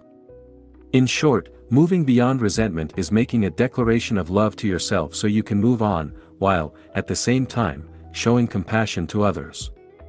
Loving yourself. Paraphrasing Nelson Mandela's words, resentment is a poison you consented to drink. Resentment are the weeds you allow to grow in your garden. When you experience resentment, you believe that something you were legitimately entitled to was unjustly taken from you. For instance, it could be someone else's trust, respect, or love. As a result, you feel as though you've been attacked personally. Resentment will subsist as long as your need for being right and getting even is more important than your peace of mind. It will keep growing as long as you keep feeding the emotion with thoughts of resentment. And it will remain as long as you repress it. That's why it's important you make your peace of mind a priority and learn to forgive others as well as yourself. Loving others. Your ability to release resentment is linked to your level of compassion. The more compassionate you are, the easier it will be to let go of resentment. One important thing to understand is that people always act based on their level of consciousness, or unconsciousness. You may wish someone had acted differently toward you, but if he or she didn't, it's probably because he or she was unable to do so. Thus, rather than saying people are good or bad, it is more accurate to say they are either conscious or unconscious. When they do terrible things to you, it's often because of their lack of consciousness, or the negative emotional state they were in at the time. Sadly, most people are deeply conditioned. Their upbringing leads them to act in a certain way. People often act the same way as their parents, which is why you often hear of people who've been abused by their parents, becoming, in turn, abusive with their children. As Eckhart Tolle wrote in The Power of Now, the mind, conditioned as it is by the past, always seeks to recreate what it knows and is familiar with. Even if it is painful, at least it is familiar. The mind always adheres to the known. The unknown is dangerous because it has no control over it. That's why the mind dislikes and ignores the present moment. In short, the nature of the unconscious human mind is to cling to old patterns and recreate them. Look at your family history and you'll probably notice these patterns. You'll see how people are conditioned. This shows how difficult it is for people to break free from set patterns. I used to resent my mother for being overly protective. I blamed her for not encouraging me to grow, but instead, her actions made me weaker than I already was. Perhaps it was one of the reasons I embarked on a personal development journey. However, I realized she didn't have any bad intentions. She simply meant well and did the best she could. The point is, people do what they can, with what they have, based on who they are and how much they've been conditioned. They make tons of mistakes as well. We all do. It's part of being human. One of the most ridiculous things we try to do as human beings is to want to change the past. What happened in the past was supposed to happen. Because it did happen. Now, the question is, what are you going to do about it? How to deal with resentment. To start letting go of resentment, we'll discuss the importance of 1. Changing/reevaluating your interpretation. 2. Confronting the situation. 3. Forgiving, breaking free from identification, and 4. Forgetting, stopping the repetition. Resentment results from your interpretation of something that happened to you. This interpretation leads you to feel betrayed and to experience anger, or even a desire for revenge. By revisiting the scene in your mind, you allow resentment to build and, because you avoid confronting the situation or person at the root of your resentment, the emotion continues to grow. To prevent resentment from building, it is necessary for you to reevaluate your interpretation of what happened, while confronting the situation or person you resent. After doing this, you must be willing to forgive and release your resentment. Finally, you must choose to forget. This entails not replaying the scene in your mind over and over again.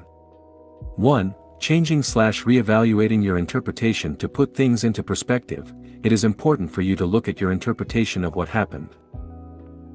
Might you have overdramatized the situation? Is it possible you misinterpreted something? Ask yourself, what exactly happened? After you remove your interpretation, only the hard facts will remain. Looking at what really happened may provide you with valuable insights, allowing you to replace your current interpretation with a more empowering one.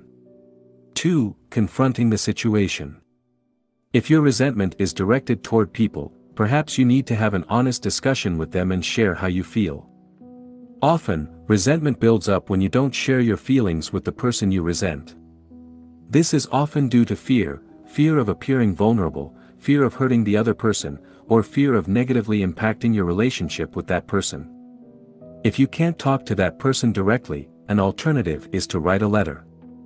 Even if you don't send it, the simple act of writing the letter may help you release some of your resentment. 3. Forgiving. Now you've found a channel to express yourself, you can start to forgive.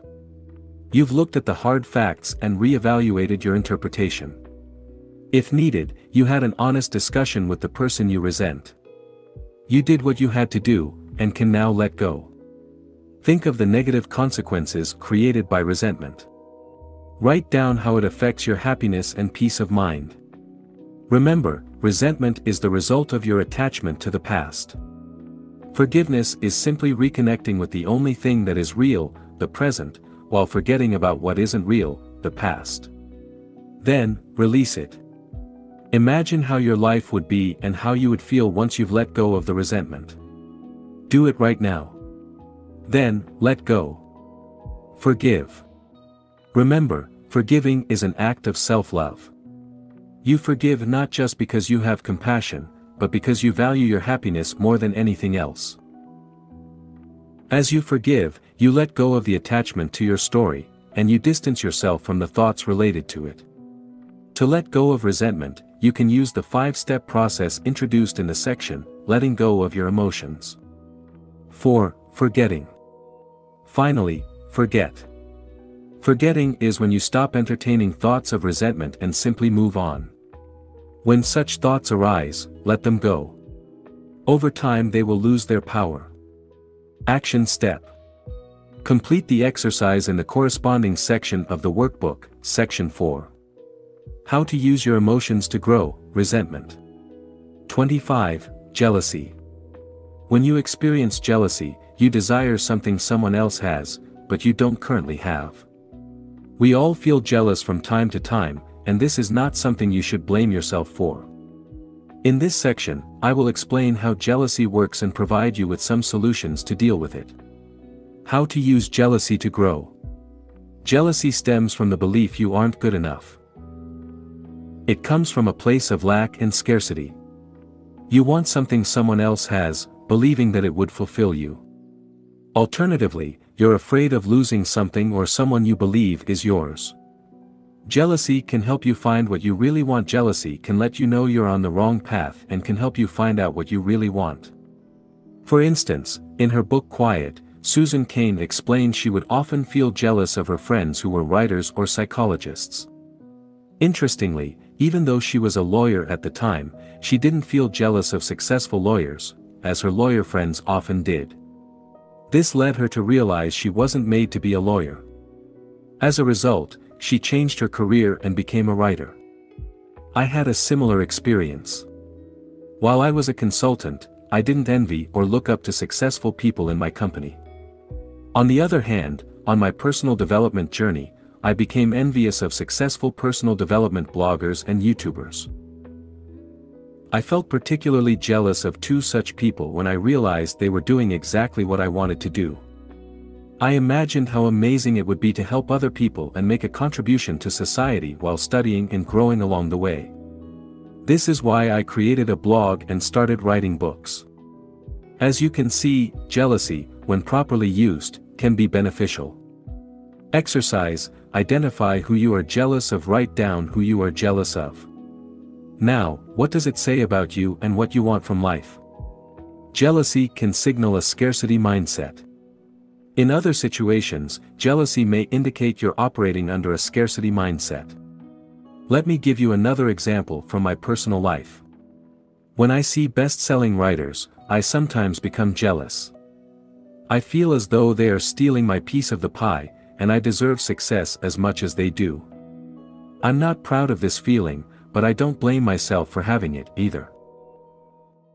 This feeling of jealousy stems from the belief there is only a certain amount of success available out there.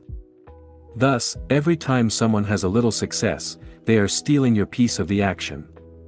Interestingly, this is often not the case. If anything, for writers the opposite is true. The more a writer can cooperate with other writers, the better chances he or she has to succeed. A writer who tries to do everything on his or her own is likely to fail. This is not limited to writers, of course.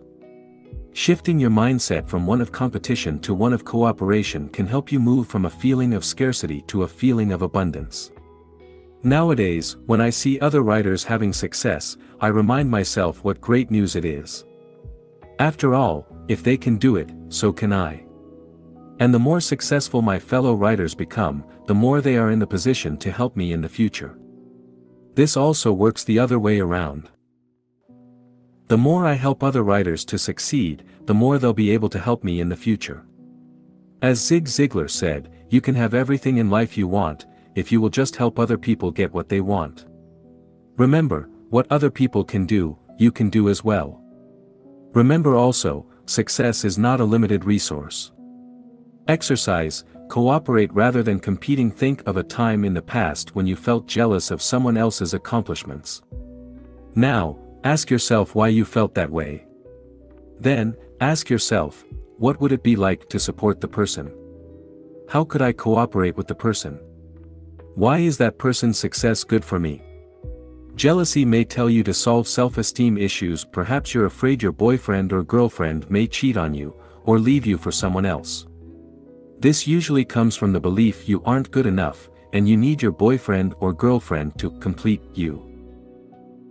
Unfortunately, or fortunately, the same way you can't control what people think of you or how they behave, you can't control your loved one's thoughts or behaviors either. Often, the very same desire to control your partner is what pushes them further away.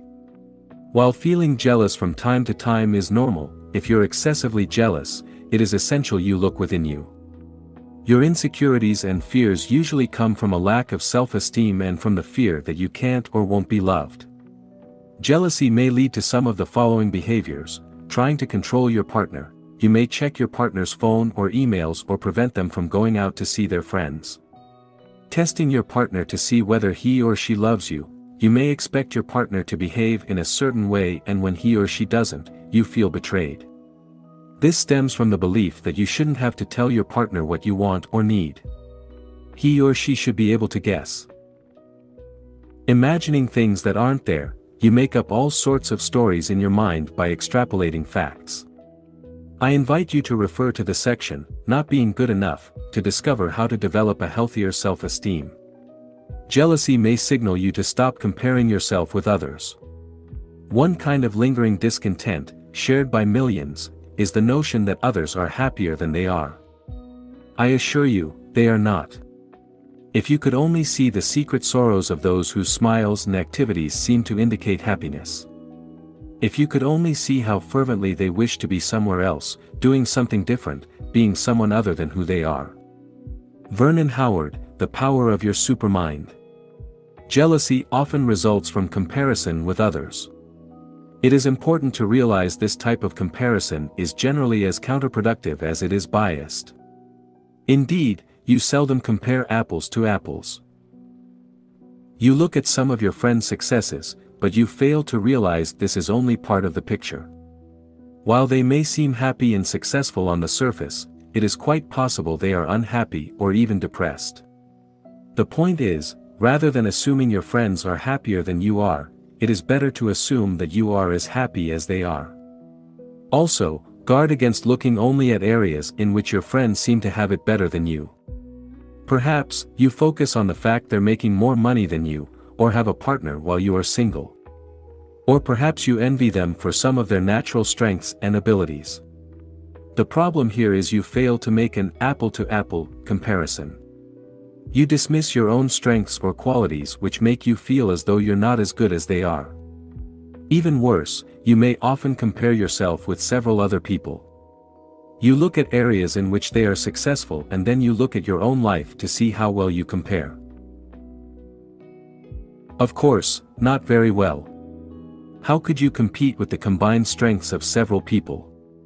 Can you see how biased and unrealistic this type of comparison is? Yet, this is what many of us do, albeit unconsciously. The bottom line is, if you feel jealous, it may be because you engage in this type of unfair comparison. Instead, why not compare your today's self with your yesterday's self? After all, the only thing you can do is to try to be better than you were yesterday, last month, or last year.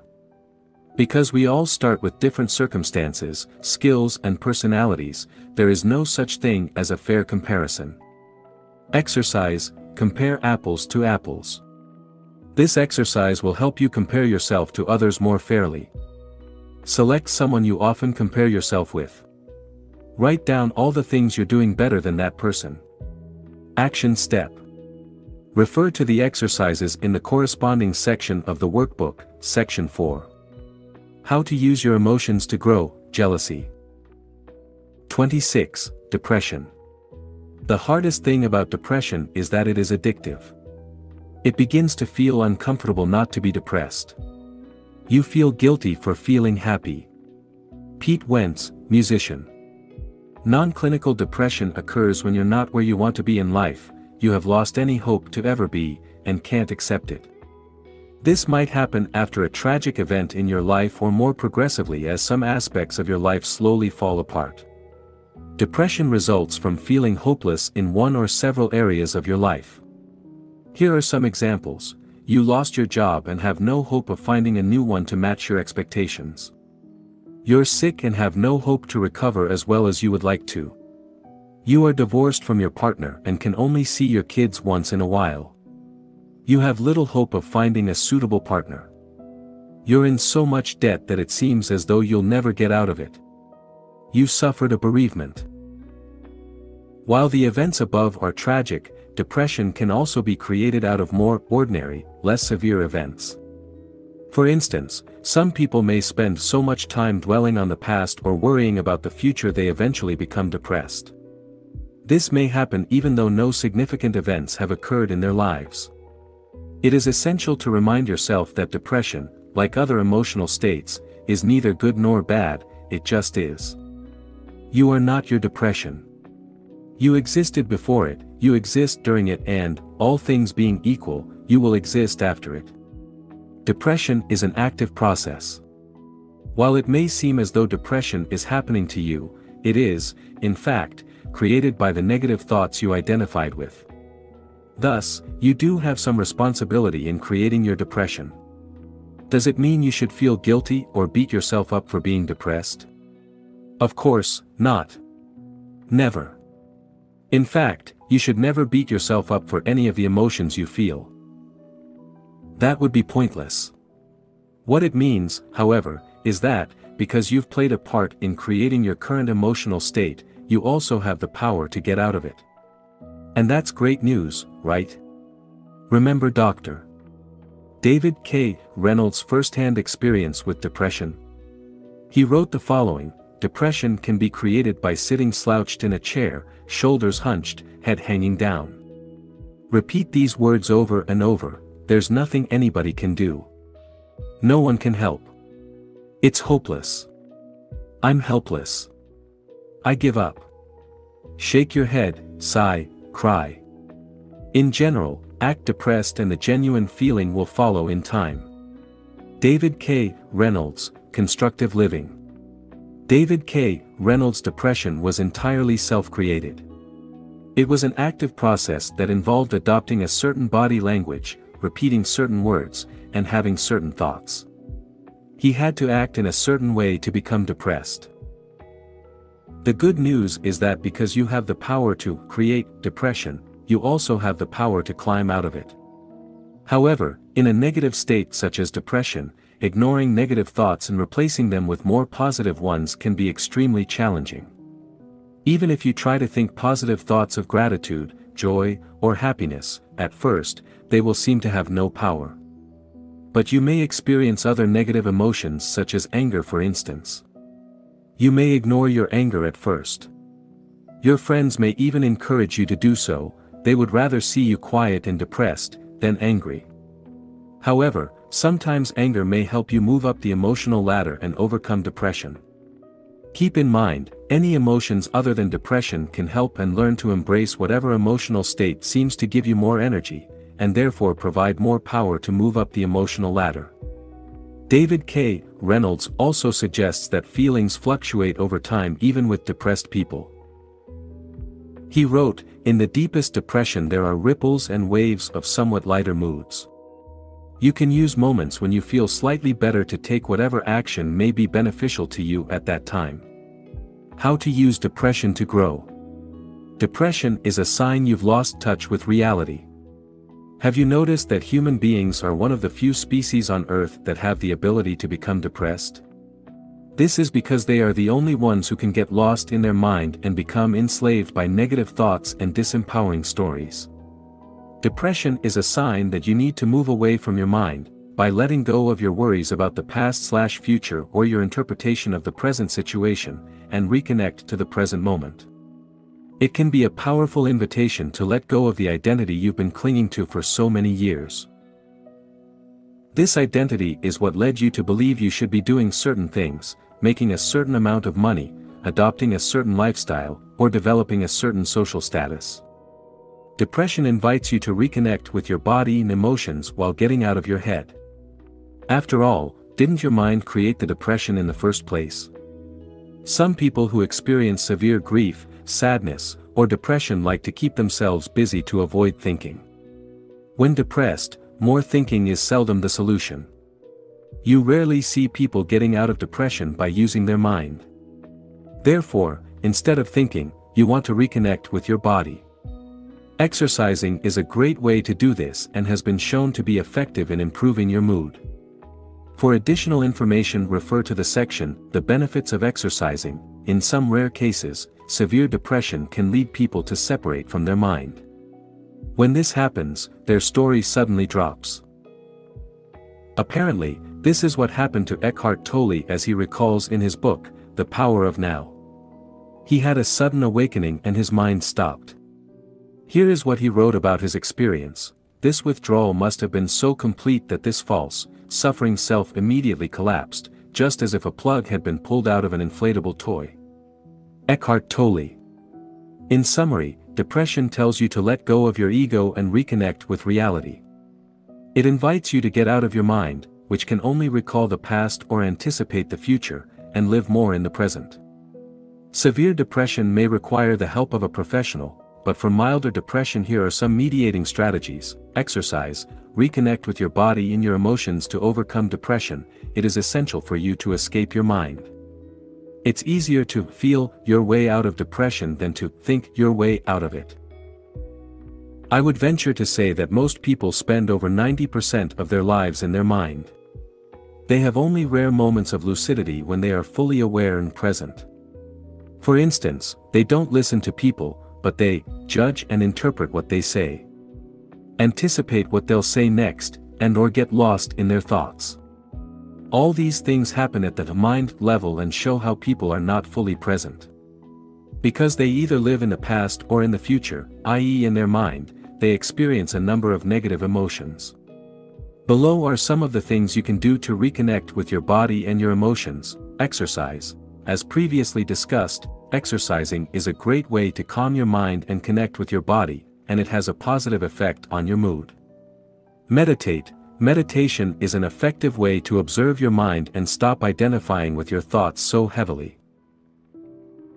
Meditation is simply a tool to help you reconnect with reality by observing thoughts, emotions, and sensations instead of getting lost in your mind. Activity. Getting busy allows you to avoid excessive thinking. Instead of feeding your depression with constant negative thoughts, concentrate your attention on something else.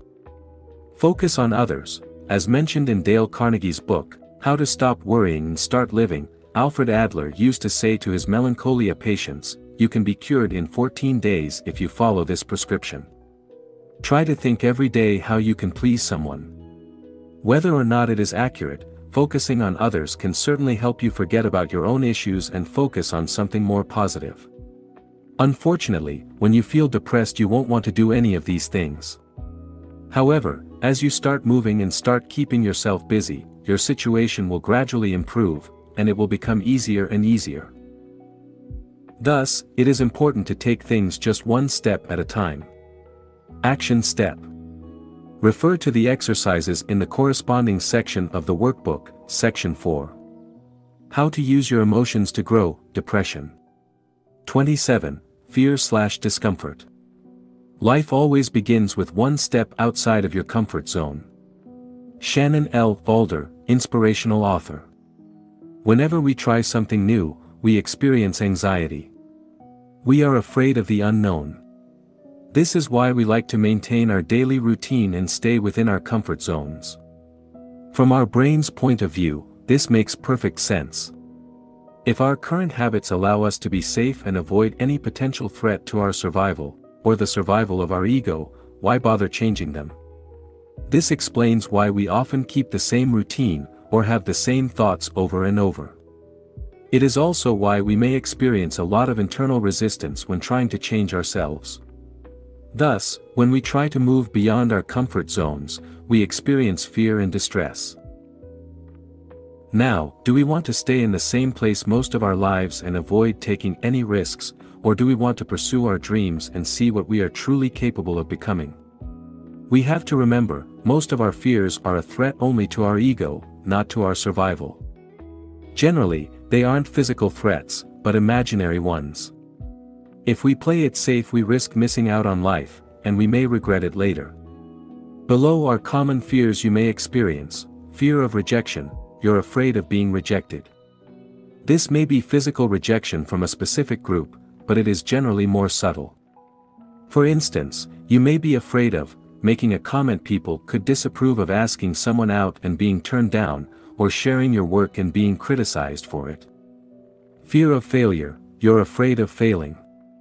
This usually comes from the deepest fear of not being good enough, i.e., you are afraid of being ridiculed and believe that failure will erode your self-esteem. Fear of loss. Human beings have an aversion to loss, which is why we are often more motivated to prevent a loss than to secure a gain. Fear of disturbing. You're afraid of disturbing people. Perhaps due to the belief you're not important enough. As a result, you may feel reluctant to affirm yourself for fear of appearing selfish. Fear of success. You're afraid of success. You may worry you won't be able to sustain it with all the added pressure on your shoulders. How to use fear to grow. The fear of doing something new is often a sign you should go ahead and do it anyway. This indicates a great opportunity for personal growth. Fear, as with any other emotion, only exists in your mind. This is why we often realize what a fool we've been after we've completed something we were initially wary of starting. People who end up reaching their wildest goals often do so because they are willing to leave their comfort zone. Over time, they learn to be comfortable with the uncomfortable. Picture one thing you were once afraid to do, that is now no big deal for you. For instance, I bet you were scared the first time you drove, or on your first day at work. Now, didn't you get used to it? The truth is, people have the formidable ability to learn. The key is to grow accustomed to experiencing discomfort once in a while. By not facing your fears on a regular basis, you will greatly limit your potential for development. Staying inside your comfort zone can also erode your sense of self-esteem as, in the back of your mind, you know you're not doing what you're supposed to do. There is a law in nature: things either grow or die. The same goes for human beings. When humans don't move beyond their comfort zone, they start dying inside. Don't let that happen to you. As Benjamin Franklin said, some people die at 25 and aren't buried until 75. Make sure "some people" doesn't include you. Taking action. The first step to move out of your comfort zone is to realize even the most successful people on earth feel fear. Courage is not the absence of fear, it is taking action despite the fear. Courage is realizing fear is not going to go away and doing what you want to do anyway. Without fear, there is no courage. As you face fear on a regular basis, you cultivate courage and turn it into a habit. You don't need to avoid fear or numb yourself to it before you can take action. Instead, you must accept the fact that fear won't go away and get used to it. Then, you must decide to take action. Exercise, move out of your comfort zone. To start moving out of your comfort zone, you can ask yourself, what is the one thing I should be doing, but fear has made me procrastinate over? Once you do that one thing, you'll likely experience a sense of pride and of being alive. This is a sign you're on the right track. See it as the reward your brain gives you for moving beyond your comfort zone. Action step. Refer to the exercises in the corresponding section of the workbook, Action 4. How to use your emotions to grow, fear/discomfort. 28. Procrastination. Only put off until tomorrow what you are willing to die having left undone. Pablo Picasso. Procrastination is largely an emotional issue.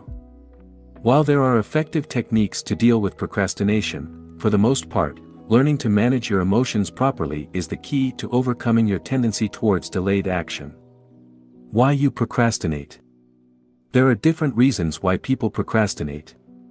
Below are some of them. The task is boring, the task is seen as unimportant, the task is too challenging, or perceived as such, you're afraid you'll do a poor job, or you are habitually lazy.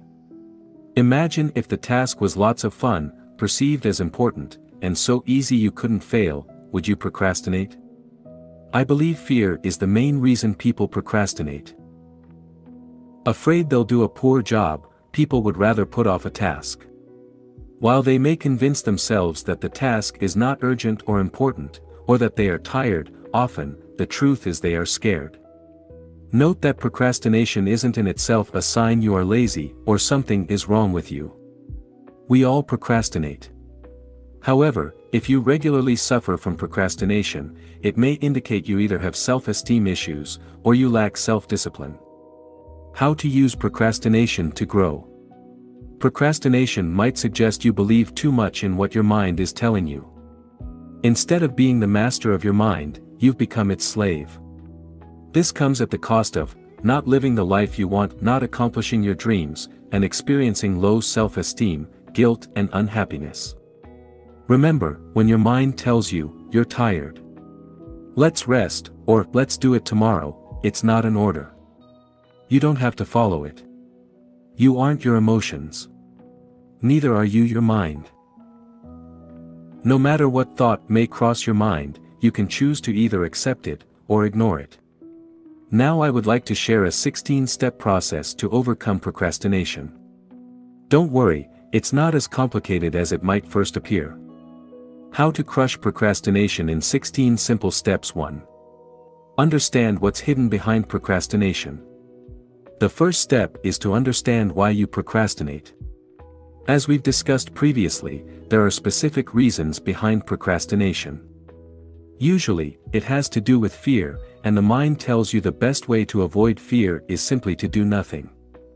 In other words, to procrastinate.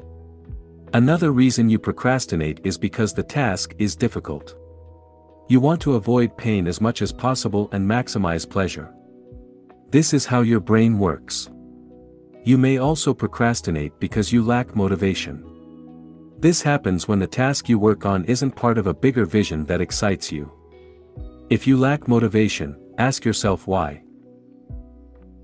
Then, consider the following solutions: delegate the task, eliminate the task, reframe the way you perceive the task to make it part of a bigger, and more exciting, vision, restructure the task so that it becomes easier, or just get started. See Step 13.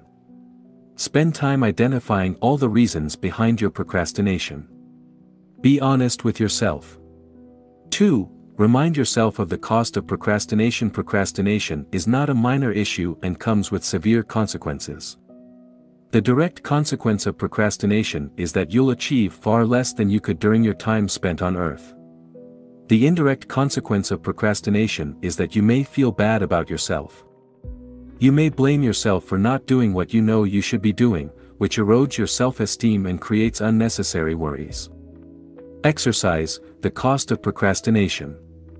Now, take a sheet of paper and write down what procrastination costs you.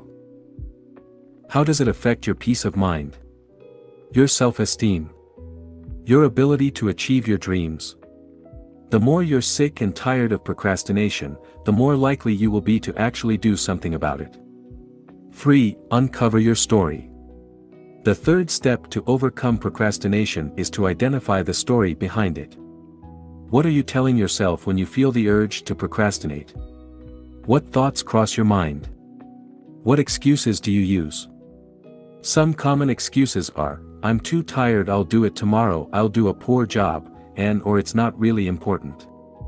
Let's address some of these excuses right away. I'm too tired. While that may be true, you must realize you're not your mind. You don't need to listen to your mind. Navy SEAL, David Goggins, uses the 40% rule. This rule states that, even when you think you can't take it anymore, you're using only 40% of your brain's capacity. The bottom line is you have great reserves of energy you can tap into when you feel tired. Therefore, working 2 hours on your side business after work isn't going to kill you. I'll do a poor job. If you schedule a task for today, it means you believe you can do it.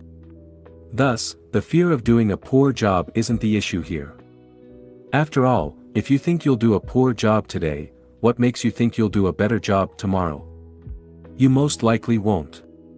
That's just a story you're telling yourself. I'll do it tomorrow. Doing it tomorrow might not be a big deal. However, if you can't discipline yourself to finish today's tasks, what are the chances you will design your ideal life in the future? Remember, disciplining yourself to complete the task in front of you is, ultimately, what will allow you to create your future life. Time, effort, and self-discipline are required to create anything of value in your life. It's not really important.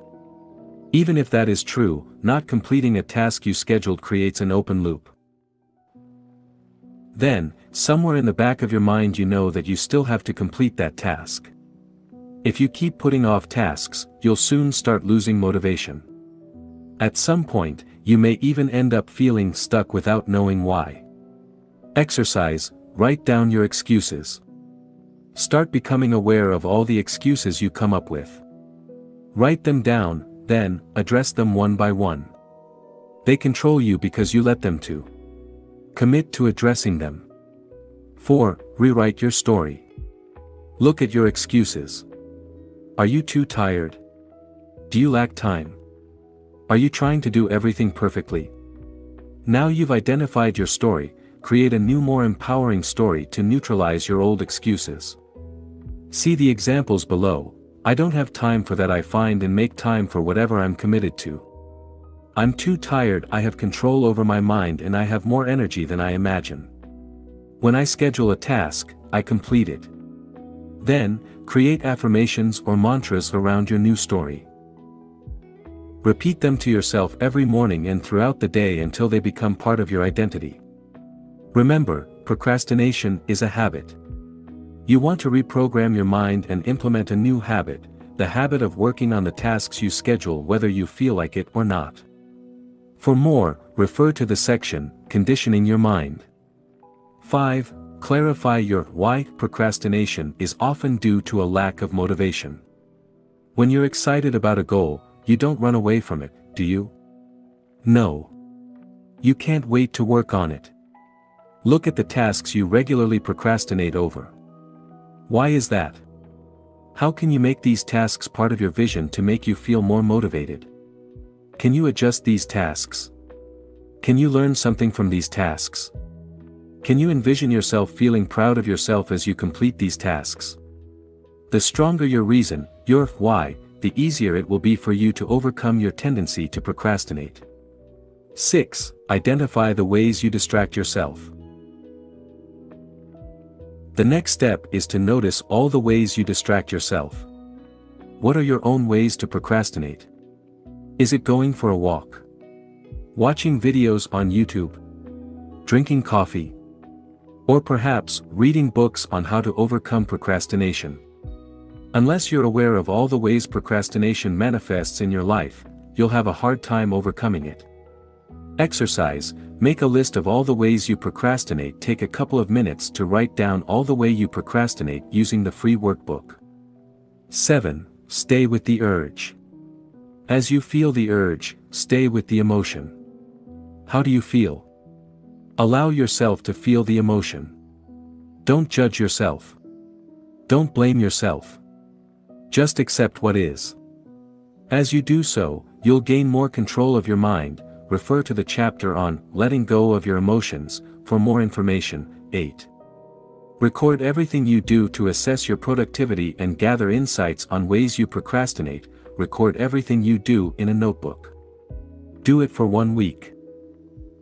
Each time you switch from one activity to another, write it down. Make sure you write how much time you spend on each task. By the end of the week, you'll know how much time you spend doing real work and how much time you spend distracting yourself. Be careful, you might be shocked. 9. Set a clear intent behind everything you do before working on a task. Make sure you know exactly what needs to be done. Ask yourself, what am I trying to accomplish here? What will the end result look like? This way, you'll avoid giving your mind room to create excuses. 10. Prepare your environment. Your mind doesn't like what's difficult. It wants things to be easy. Thus, make sure you remove any friction or obstacle so you can work on your task immediately. For instance, if you want to run, have your running gear ready next to your bed so you can go run right after you wake up, after a full warm-up first, of course. For computer-related tasks, remove all distractions from your desk and make sure you can access all the files you need immediately. 11. Start small. Instead of putting a lot of pressure on yourself, why not start small? Rather than writing 2 pages of your manuscript, maybe you can write 1 paragraph. Rather than exercising for 1 hour, why not start with 5 minutes? Making your task smaller will help you overcome procrastination. Not only that, but it will also allow you to build momentum. So, whenever you have an option, make sure you start small to reduce the pressure. 12. Create quick wins. Facing daunting tasks every day will set you up for failure and kill your motivation. Learn to chunk down your tasks and set small milestones, ones you can achieve easily. This will allow you to form the habit of completing your tasks 100%. Increase your self-esteem as you accumulate quick wins, and reduce the urge you have to procrastinate. Set small goals every day and accomplish them consistently for a few weeks. By doing so, you will increase your self-esteem and be better equipped to complete challenging tasks in the future. Remember, getting things done is a habit, and as with any other habit, it can be practiced and learned. 13. Just get started. Often, when you start working on a task, you'll enter what is called the flow, and things become effortless. In these instances, you become so focused on your task motivation will no longer be an issue. The best way to enter a flow state is by getting started.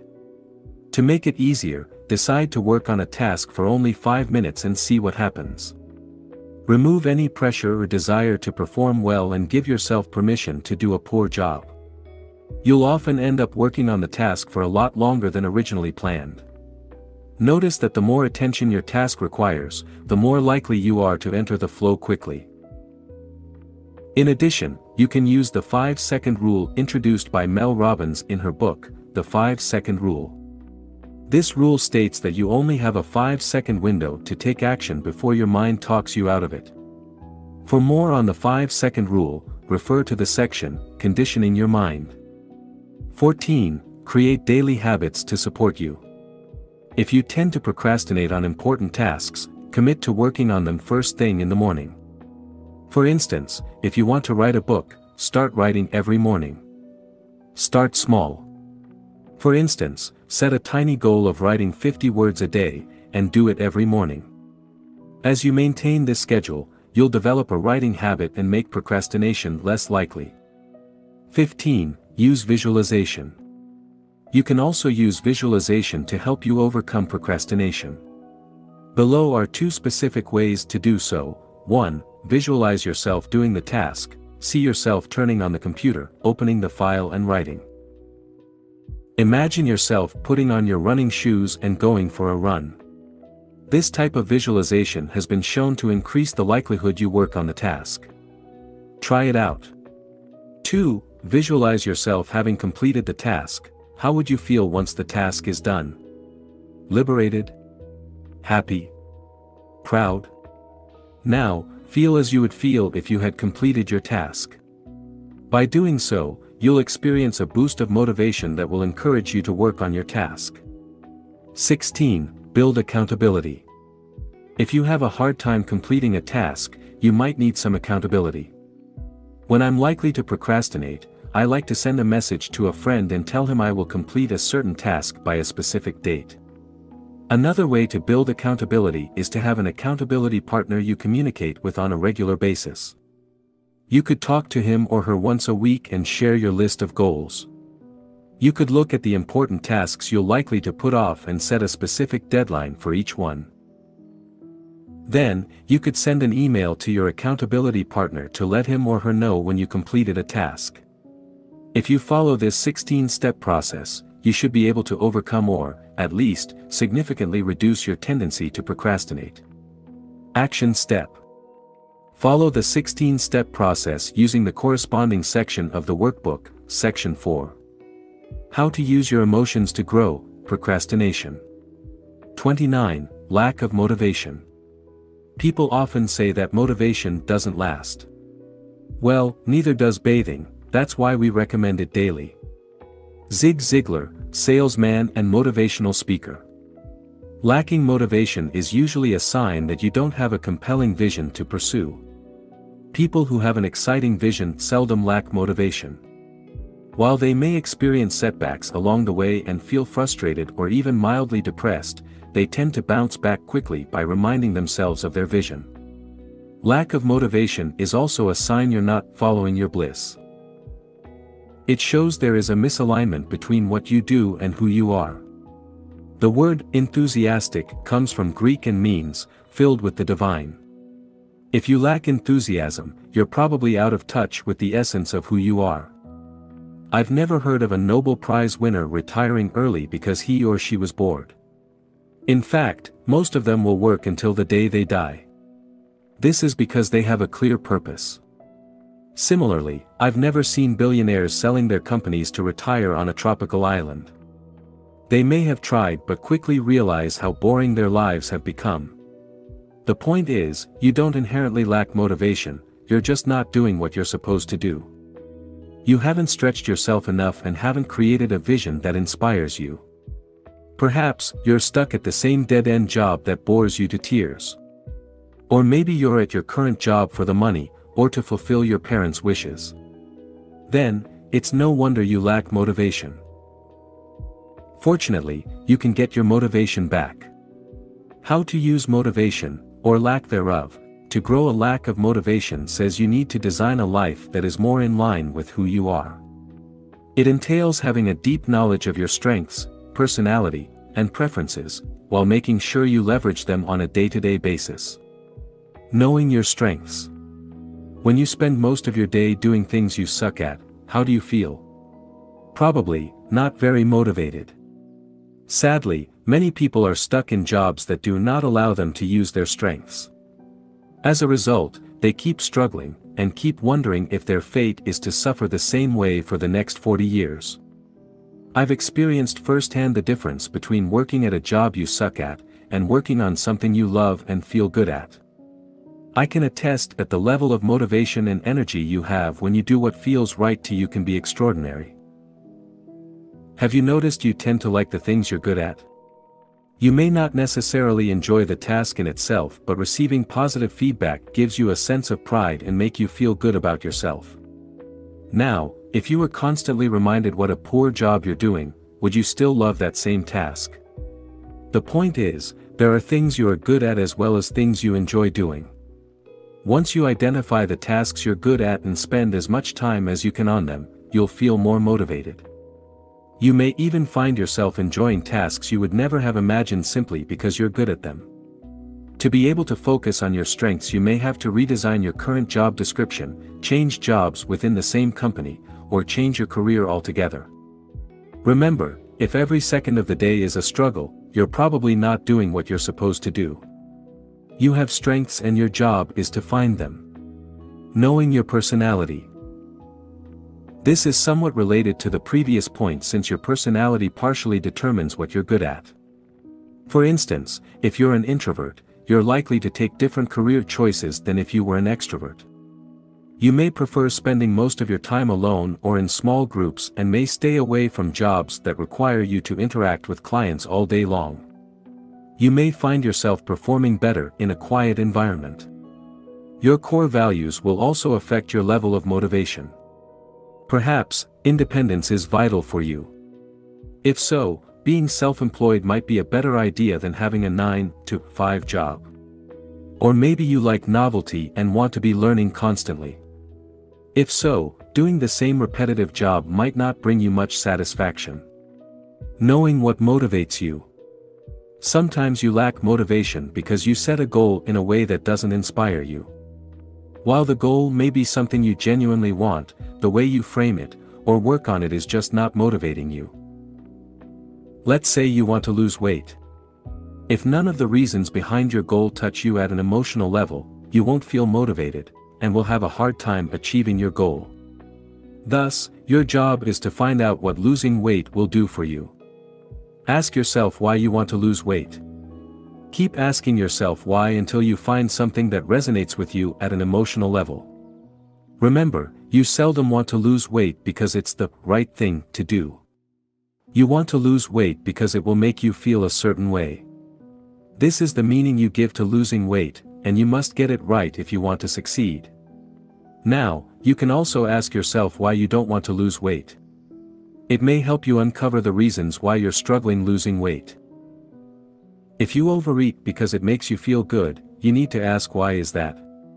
Is it a habit? Is it because you're stressed? Is it because of your environment? Is it a way to escape from something? Knowing why you're doing something is important. Once you have a strong why, who knows what you can accomplish? Motivation comes and goes. Here, it is worth mentioning you don't need to be motivated all the time. Motivation comes and goes. There is no need to beat yourself up when you feel uninspired. To help you take action when you lack motivation, it is important to have a system that allows you to stay on track with your goals. Build the self-discipline needed to do things and you don't feel like it, and have self-compassion and love yourself instead of blaming yourself for everything that goes wrong in your life. Putting a system in place means having a daily routine that allows you to move toward your goal. For instance, it could be working on a task for a certain amount of time first thing in the morning. Sticking to that ritual every day is one way to build self-discipline. Another way is to set small goals every day and achieve them consistently. Having self-compassion means encouraging yourself instead of beating yourself up. To learn more about how to create a morning ritual, you can refer to my book, Wake Up Call: How to Take Control of Your Morning and Transform Your Life. Feeling stuck. Sometimes, you feel stuck. You're not motivated to do anything, or you feel overwhelmed and don't necessarily know why. This often results from either having too many open loops in your life, or from procrastinating on a major task. Let's see what you can do to unstick yourself. A simple 3-step process to unstuck yourself whenever you feel stuck. Try the following 3-step process. 1. Make a list of all the tasks that need to be done. 2. Identify one task you've been putting off. 3. Complete that task. There is often one specific task you've been putting off for a while. While this may not necessarily be a difficult task, once you commit and finally complete it, you feel so good you may end up completing many more tasks. As a result, you will start building momentum and allow yourself to get unstuck. If you cannot work on that one specific task, start with a less daunting one. This will also help you build momentum. Closing open loops. If you've been putting off too many tasks or have too many unfinished projects, you can do the following. 1. Make a list of all the tasks or project you want to complete. 2. Set aside a specific time to complete them. Perhaps, just a few hours could allow you to finish many of these tasks. Or maybe you need longer. If so, take more time. 3. For bigger projects, in the next few days or weeks, focus on only one project until it is complete. 4. Reschedule, delegate or abandon some of your projects. To learn how to get your motivation back, you can refer to the second book in the Mastery series, Master Your Motivation. Action Step. Refer to the exercises in the corresponding section of the workbook. Section 4. How to use your emotions to grow: lack of motivation. Conclusion. Thank you for purchasing this book. My sincere hope is that it helped you make sense of your emotions and gave you the tools you need to start taking better control of them. Remember, the quality of your emotions determines the quality of your life. Therefore, learning how to change yourself and your environment to experience more positive emotions is essential for your well-being. Let's face it. You'll keep experiencing negative emotions throughout your life, but, hopefully, each time you'll remind yourself that your emotions are not you and will learn to accept them as they are before letting them go. You're not sad, depressed, jealous, or angry, you are what witnesses these emotions. You are what remains after these temporary feelings fade away. Your emotions are here to guide you. Learn as much as you can from them, and then let them go. Don't cling to them as if your existence depends on them. It doesn't. Don't identify with them as though they define you. They don't. Instead, use your emotions to grow and remember, you are beyond emotions. How could you not be? They come and go, but you stay. Always.